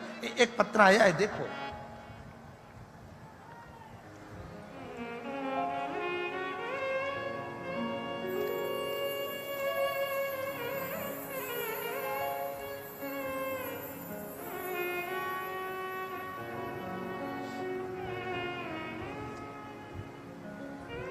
मेरा नाम मनोरमा दिनेश शर्मा है। मैं पद्म बिहार कॉलोनी भरतपुर की रहने वाली हूँ। कहीं बैठी हो तो हाथ हिला सकती हैं। मेरा नाम मनोरमा दिनेश शर्मा है। मैं पद्म बिहार कॉलोनी भरतपुर की रहने वाली हूँ। कहीं बैठी हो तो अपने दोनों हाथ हिला सकती हैं। आप ही हैं? हाँ, ऐसे दोनों हाथ हिला लो। बच्चे को लाइए हो साथ में। अच्छा गोदी में है, ठीक ठीक ठीक है।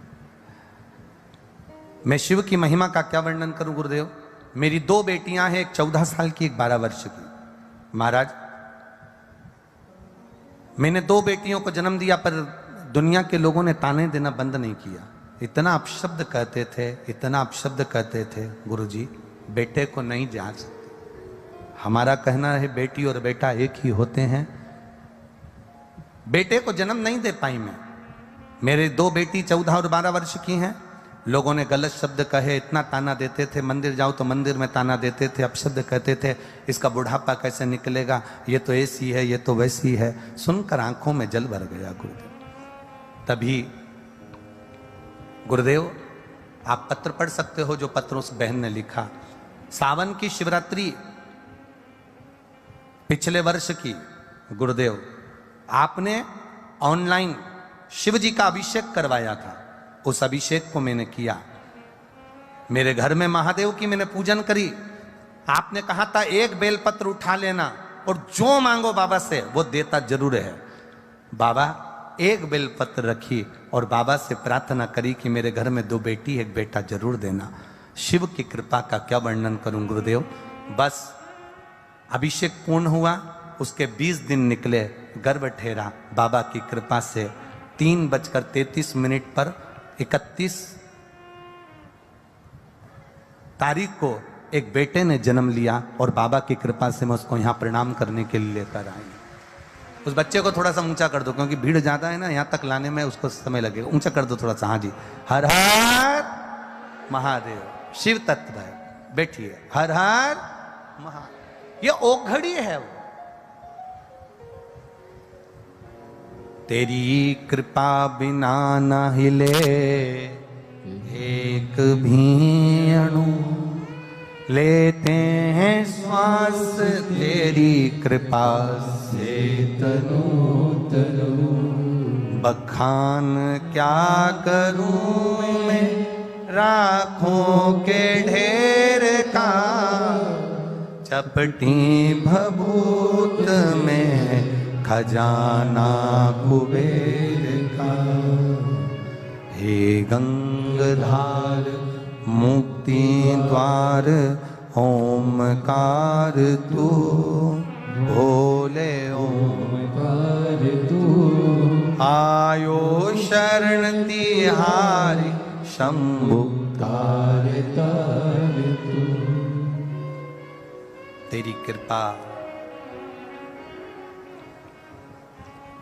शिवाय शिवाय शिवाय ओम नमः शिवाय। ओ शिवाय शिवाय शिवाय ओम नमः शिवाय। बोलो शिवाय शिवाय शिवाय ओम नमः शिवाय। बोलो शिवाय शिवाय ओम नमः शिवाय। भोला ओम नमः शिवाय ओम नमः शिवाय। शिवाय शिवाय ओम नमः शिवाय। शिवाय शिवाय शिवाय ओम नमः शिवाय। शिवाय शिवाय शिवाय ओम नमः शिवाय। ओम नमः शिवाय ओम नमः शिवाय। ओम नमः शिवाय ओम नमः शिवाय। हर हर महादेव। अपने स्थान पर बैठकर भगवान देवाधिदेव महादेव से अपने हृदय की बात बड़े भाव से, दिल से बाबा देवाधिदेव महादेव से हृदय से कहिए, शिव से कही। जहां जगह मिले वहां बैठकर बोलिएगा। बहुत दूर दूर से आप लोग आए हुए हैं। बाबा से दिल से प्रार्थना कर कर जाना, क्योंकि सावन का महीना है। और उससे अपने मन की बात कहने के लिए हम यहाँ पहुंचे, अपने हृदय की बात कहने के लिए हम यहाँ पहुंचे। जितने लोगों को भी श्री शिवाय नमस्तुभ्य माता हो स्मरण में रहता हो, थोड़ा आवाज से हमारी आवाज आप तक पहुंचे, आपकी आवाज हम तक पहुंचे, ऐसा दिल से बाबा से पुकार करिएगा। श्री शिवाय नमस्तुभ्यं, श्री शिवाय नमस्तुभ्यं, श्री शिवाय नमस्तुभ्यं, श्री शिवाय नमस्तुभ्यं, श्री शिवाय नमस्तुभ्यं। भोला सब दुख काटो मारा, ओ भोला सब दुख काटो मारा। शिव शंकर जपो तेरी माला, भोले बाबा जपो तेरी माला। भोला सब दुख काटो मारा, ओ भोला सब दुख काटो मारा। वेश है मंगल मंगलकारी, वेश है मंगल मंगलकारी। शमशान वासी हमारा, शमशान वासी हमारा। ओ भोला सब दुख काटो मारा, ओ भोला सब दुख काटो मारा। शिव कथा कहती है एक थोड़ा सा शक सती माता के भीतर हुआ, शिव जी ने सती माता का त्याग किया।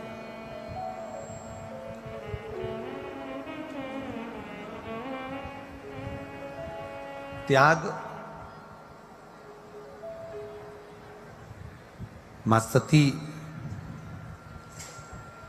परीक्षा जरूर लेकर आ गई, माता सती परीक्षा जरूर ली है माता सती ने, पर शिव जी ने ध्यान लगाकर देखा कि ये सती परीक्षा जरूर ली है, पर इसने विश्वास को तोड़ा है, भरोसे को त्यागा।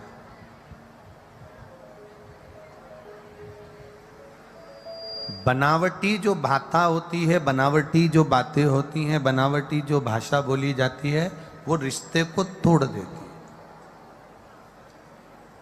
संबंधों को समाप्त कर देती है।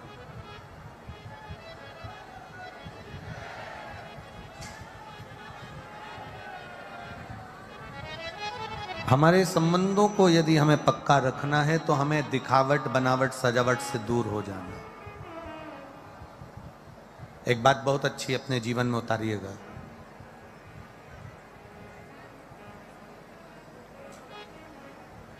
कभी ऐसा योग लगे आपके जीवन में कि आप जिस व्यापार को आपने करा उस व्यापार में आपको फल नहीं मिला,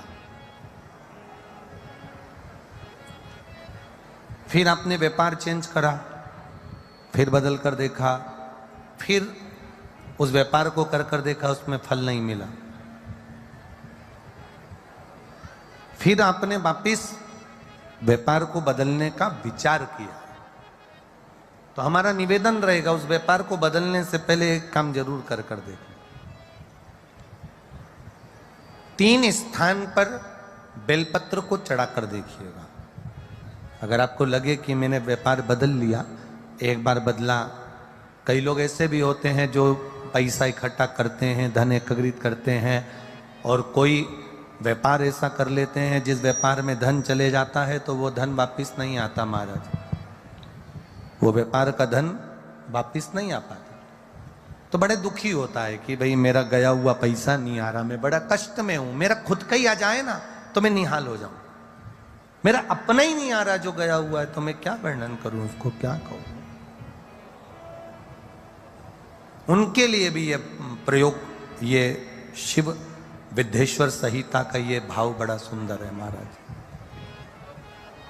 आप व्यापार पर व्यापार बदल कर देख लिए, धन भी हमारा कहीं डूब गया, आ नहीं रहा है, तो प्रयास करना। 3 स्थान पर चढ़ाई गई बेलपत्र हमें सुख का अनुभव करा देती, बहुत ध्यान लगाइएगा। पहला, अशोक सुंदरी की जगह। अब ये बेलपत्र जब भी आप चढ़ाएंगे तो रविवार की अगर प्रदोष पड़ जाए, कौन से दिन, रविवार की प्रदोष के दिन ये प्रयोग अवश्य कर कर देखिएगा। ज्यादा बार नहीं करना है, केवल एक ही बार करना, बाबा उस स्वयं कृपा करेगा। अपने मंदिर में, अर्थात अपने घर के पास कोई मंदिर हो, शिवालय हो, देवालय हो, जहां शंकर भगवान विराजमान हो, शिवलिंग हो, ऐसी जगह पर अवश्य करें। हमें कहीं दूर जाकर ये प्रयोग नहीं करना है, अपने अपने शिवालय, अपने जो घर के आसपास में शिवालय हो वो। एक बेलपत्र अशोक सुंदरी वाली जगह। अब उसको अशोक सुंदरी की जगह पर भी चढ़ाने का तरीका क्या है? ये शिवलिंग है, ये जलाधारी है, ये जल बहता है, बीच में जो मोटी सी लाइन है वो अशोक सुंदरी का स्थान। ये जो भाग है षडानंद कार्तिकेय गणेश जी और कार्तिकेय जी का। जलाधारी मतलब माता पार्वती जी का हस्तकमल। शिवलिंग मतलब भगवान शंकर का स्वरूप। ऊपर से जो बूंद बूंद पानी इस पर गिरता है वो शंकर भगवान की 5 लड़कियां, जया, विषहरा, शामली बारी, दौतली और देव।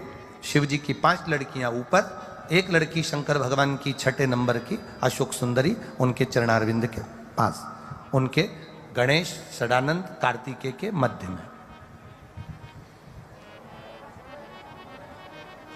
जब हम बेलपत्र चढ़ाएंगे तो उस बेलपत्र को चढ़ाते समय आपकी जो बेलपत्र की डंडी है वो बेलपत्र, रविवार प्रदोष के दिन का ये उपाय है महाराज। ये बेलपत्र की जो डंडी है, इस डंडी का भाग शिवलिंग की ओर होना चाहिए। ये जो डंडी है इसका भाग अशोक सुंदरी पर जब चढ़ाएंगे तो शिवलिंग की ओर इसका भाग होगा महाराज। दूसरी, बेलपत्र को जब हम समर्पित करेंगे तो जलाधारी का जया, विषहरा, शामरी बारी, दौतली, देव। मान लो जलाधारी ऊपर नहीं है शंकर जी के, तो उसका स्मरण कर कर 5 कन्याओं का नाम लेकर जया, विषहरा, शामली बारी, दौतली, देव, इनका स्मरण कर कर शंकर भगवान के शिवलिंग पर बेलपत्र रखेंगे। बेलपत्र कहाँ रखना है? आप अगर यहां बैठे हो तो आपके विपरीत में डंडी का मुख होना चाहिए। ये बेलपत्र की जो डंडी है इसका मुख आपके विपरीत में हो। आप यहां बैठे हो तो डंडी उधर होगी, आप इधर बैठे हो तो डंडी का मुख इधर होगा, आप उधर बैठे हो तो डंडी का मुख इधर होगा। आपके ठीक विपरीत की ओर डंडी का मुख हो। ये 2 जगह बेलपत्र समर्पित करने के बाद तृतीय बेलपत्र शिवलिंग की जो जलाधारी है, जहां पर भगवान शंकर का शिवलिंग रखा है, वहां स्पर्श कराकर, केवल छुआना है, स्पर्श कराकर बेलपत्री के पेड़ के नीचे ही कोई कंकर हो, कोई शंकर हो या कोई मिट्टी का ढेला हो, नी हो, तो वहीं मिट्टी को थोड़ी सी ऊंची कर कर एक बेलपत्र बैठकर इस बेलपत्री की डंडी जड़ की ओर, मतलब जो वृक्ष होता है उस ओर इस डंडी का मुख होना चाहिए।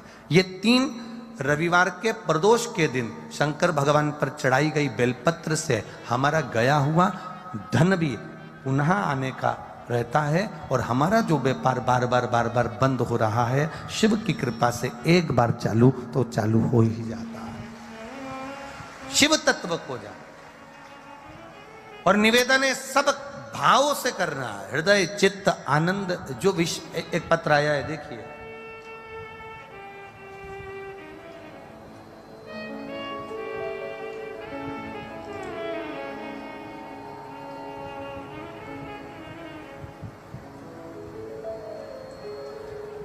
मैं सुशीला देवी भिवानी राजस्थान से आई हूँ। कहीं बैठी हो सुशीला देवी तो हाथ हिला सकती हैं। भिवानी राजस्थान। मैं सुशीला देवी भिवानी राजस्थान से आई हूँ। गुरुदेव, मैं बाबा का क्या वर्णन करूँ। मेरा लड़का सरकारी नौकरी की तैयारी कर रहा था पर उसका जॉब नहीं लग पा रहा था।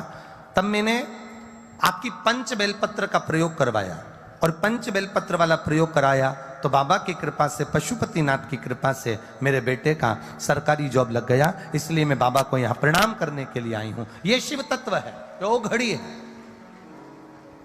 और ऐसे कई पत्र हैं जिन पत्रों में आप लोगों की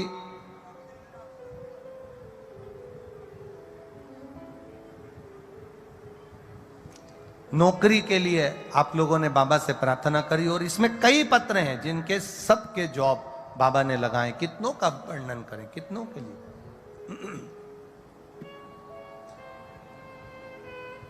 एक विश्वास के साथ, एक भरोसे के साथ, एक दृढ़ता के साथ आप शिव की आराधना करें। 3 स्थान पर बेलपत्र। तो अब जितने लोग भी यहाँ आए हुए हैं और जितने लोग आस्था चैनल पर कथा सुन रहे हैं, जितने फेसबुक यूट्यूब पर सुन रहे हैं, कौन से दिन करना है जम के बोलो जरा। रविवार के प्रदोष। पहला बेलपत्र बोलते जाओ जम के, अशोक सुंदरी। दूसरा बेलपत्र शंकर भगवान के, जम के बोलिए,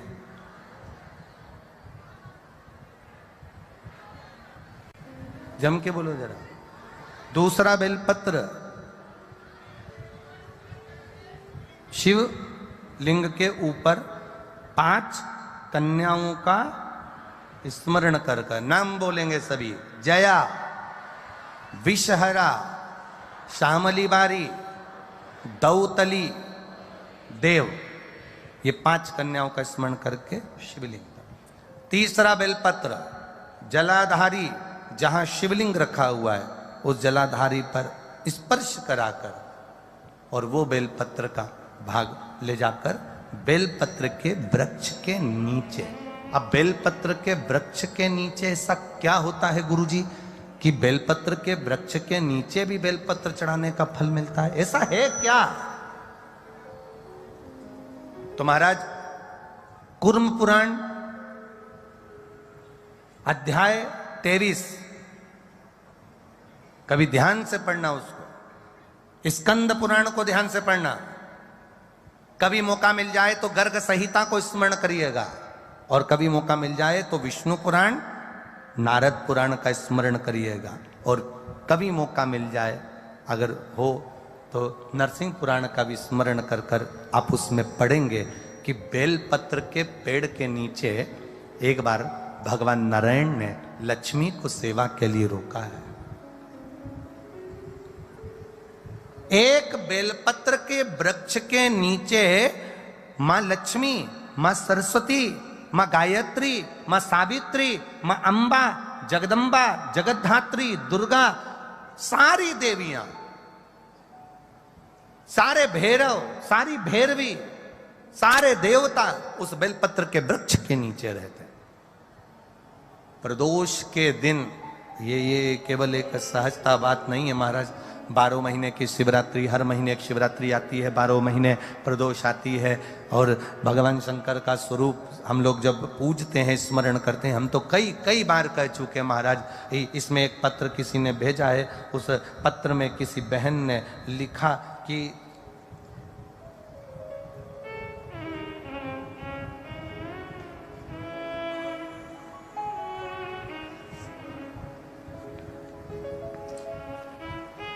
मेरा नाम पिंकी सोखिया है, मैं नगर भरतपुर से आई हूँ। ये पुष्टे पर उन्होंने लिख के भेजा है। लाई होंगी हवा करने के लिए, लिखा है पुष्टे पर। कहीं बैठी हो पिंकी सोखिया, मैं नगर भरतपुर से आई हूँ। कहीं बैठी हो तो अपने दोनों हाथ हिला सकती हैं। पिंकी सोखिया, इन्होंने पत्र में लिखा है, गुरुजी मैं क्या वर्णन करूं। आप व्यासपीठ से कह देते हो शंकर भगवान के उपाय, हम दिल से करते हैं ना। एक दुकान थी गुरुदेव, वो कभी नहीं चलती थी, बहुत दुखी थे। आज बाबा ने ऐसा हाथ पकड़ा कि पहले नंबर पर दुकान मेरी चल रही है और मैं बाबा को यहाँ प्रणाम करने। ये शिव तत्व है। यो घड़ी ये त्रिकालदर्शी या कैलाशी अविनाशी है। उसका किया गया भजन, उसका किया गया स्मरण, उसकी भक्ति हमें सुख प्रदान कर देती। अरे खाली न जाता कोई,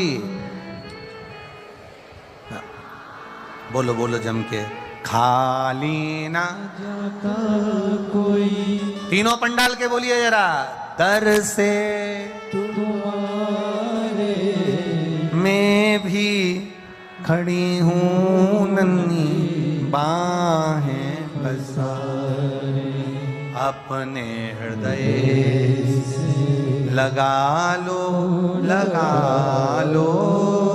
गिरा जा रहा हूँ, उठा लो भोले अपने दर से अब तो न टालो, गिरी जा रही हूँ, उठा लो। दिल से पुकारो उसको, दिल से कहो उससे, सुनेगा। आधा मन तुम्हारा कहीं लगा है, आधा मन कहीं लगा है। हम तो कई बार कह देते हैं, जो माताएं सीरा बनाती है हलवा, तो आटा सेकती है ना, रवा सेकती है, सूजी सेकती है, और वो सूजी अगर सही नहीं सीखी हो, रवा सही नहीं सीखा हो, आटा सही से नहीं सीखा हो, तुम उसमें कितना ही घी डाल दो, कितना ही पकवान डाल दो, कितनी बादाम डाल दो, कितनी काजू डाल दो, अगर वो आटा सही नहीं सीखा, अगर वो सूजी सही नहीं सीखी, अगर वो रवा सही नहीं सीखा, अगर वो बेसन सही नहीं सीखा, तो ईमानदारी से बोलना, हलवे में, सीरे में आनंद आएगा क्या? स्वाद आएगा क्या? नहीं आएगा। सीरे के लिए आटा सबसे अच्छा सिखा होना चाहिए, रवा सिखा होना चाहिए, इसमें घी से मतलब नहीं है, इसमें बादाम काजू से मतलब नहीं है। अगर आटा अच्छे से सीख गया, सूजी अच्छे से सीख गई, रवा अच्छे से सीख गया, बेसन अच्छे से सीख गया, तो पक्का उस हलवे में, उस सीरे में स्वाद आएगा। उसी तरह आप भी भगवान की भक्ति में अच्छे से रम गए तो तुम जो करोगे परमात्मा आपको ला कर देगा, ये निश्चितता है। आप उसमें रमो तो। हम बनावट से जरा दूर तो हटे, हम तो बनावट में लगे। तिलक लगा लिया तो बहुत बड़े महाराज हो गए, बहुत बड़े, हमारे बराबर कोई शंकर जी का उपासक नहीं है। खूब सारी माला पहन ली तो हमारे बराबर शंकर जी का उपासक नहीं। कपड़े चेंज कर लिए तो हमारे बराबर कोई शंकर का उपासक नहीं। ना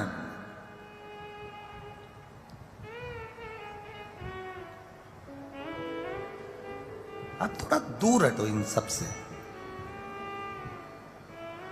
दिखावट, बनावट की भाषा भगवान शिव को प्रिय नहीं है।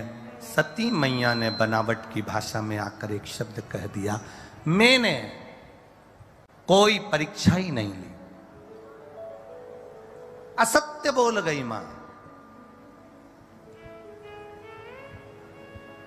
एक झूठ व्यक्ति की जिंदगी को बर्बाद कर देता है। एक कौवे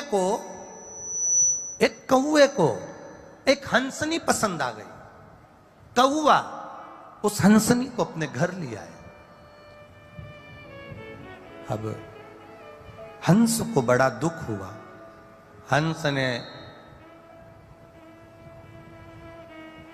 थाने में जाकर रिपोर्ट कर दी, मेरी हंसनी को कौवा ले गया, मुझे मेरी हंसनी दिलवा दो।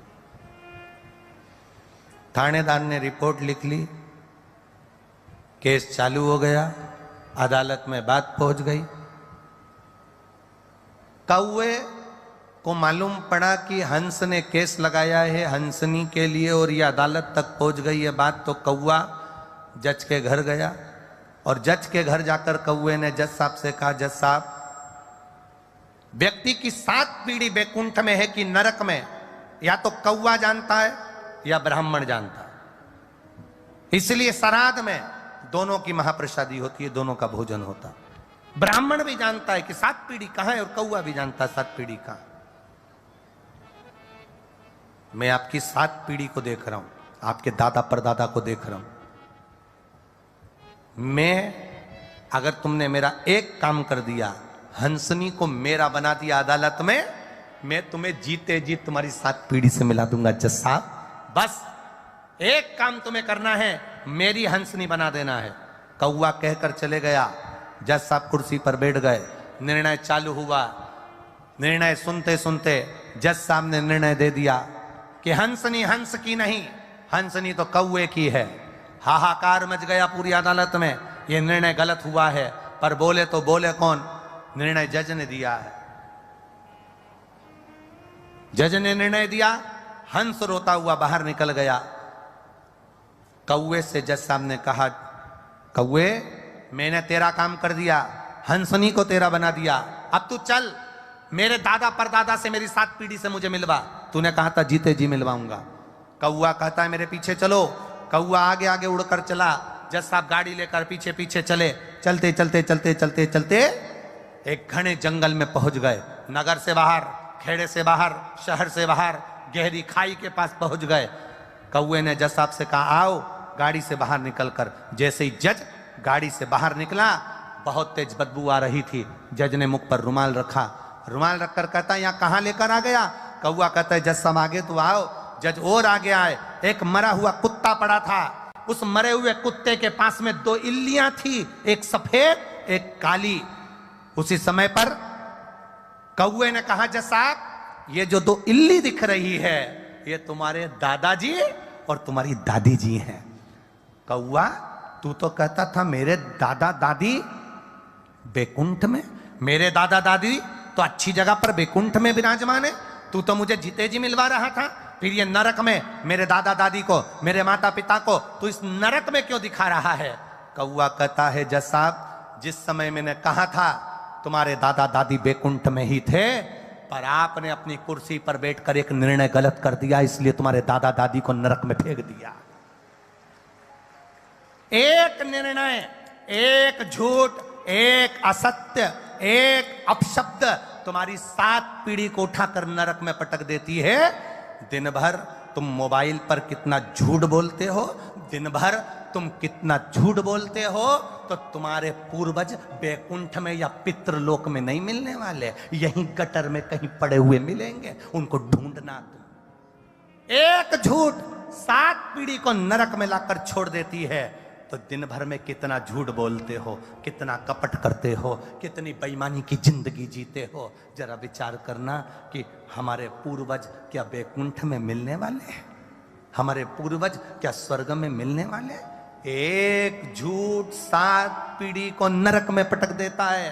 शंकर भगवान के सामने माता सती ने केवल एक झूठ बोला और उस झूठ का परिणाम यह निकला कि सती को भी प्राण त्यागना पड़े और सती के पिता को बकरे का मुंह लगाना पड़ा। एक झूठ उसके पिता को भी पशु बना देता। एक झूठ व्यक्ति की 7 पीढ़ी को नरक में ले जाकर पटक देता।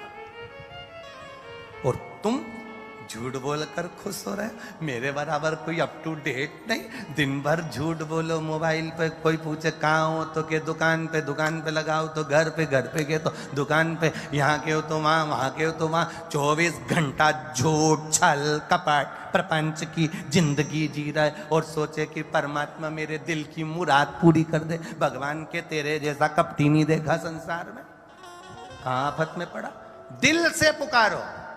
अब कई लोग कहते हैं गुरुजी भगवान को रिझाने के लिए हम कौन कौन सा प्रयास करें? हम कहें पहला प्रयास, भगवान को दिखावट पसंद नहीं है, भगवान को बनावट पसंद नहीं है और भगवान को सजावट पसंद नहीं है। पहला प्रयास करना, जैसे हो वैसे रहो, जैसे बोलते हो वैसे रहो। अपनी जिंदगी को दिखावे से मत करना कि मैं बहुत अप टू डेट बनकर जाऊंगा तो किसी को प्रसन्न कर लूंगा। अच्छे कपड़े पहनकर, अच्छे आभूषण पहनकर आप दुनिया को प्रसन्न कर सकते हो, पर अच्छा मन रखकर तुम महादेव को प्रसन्न कर सकते हो। यह तुम्हारे भीतर की श्रेष्ठता है।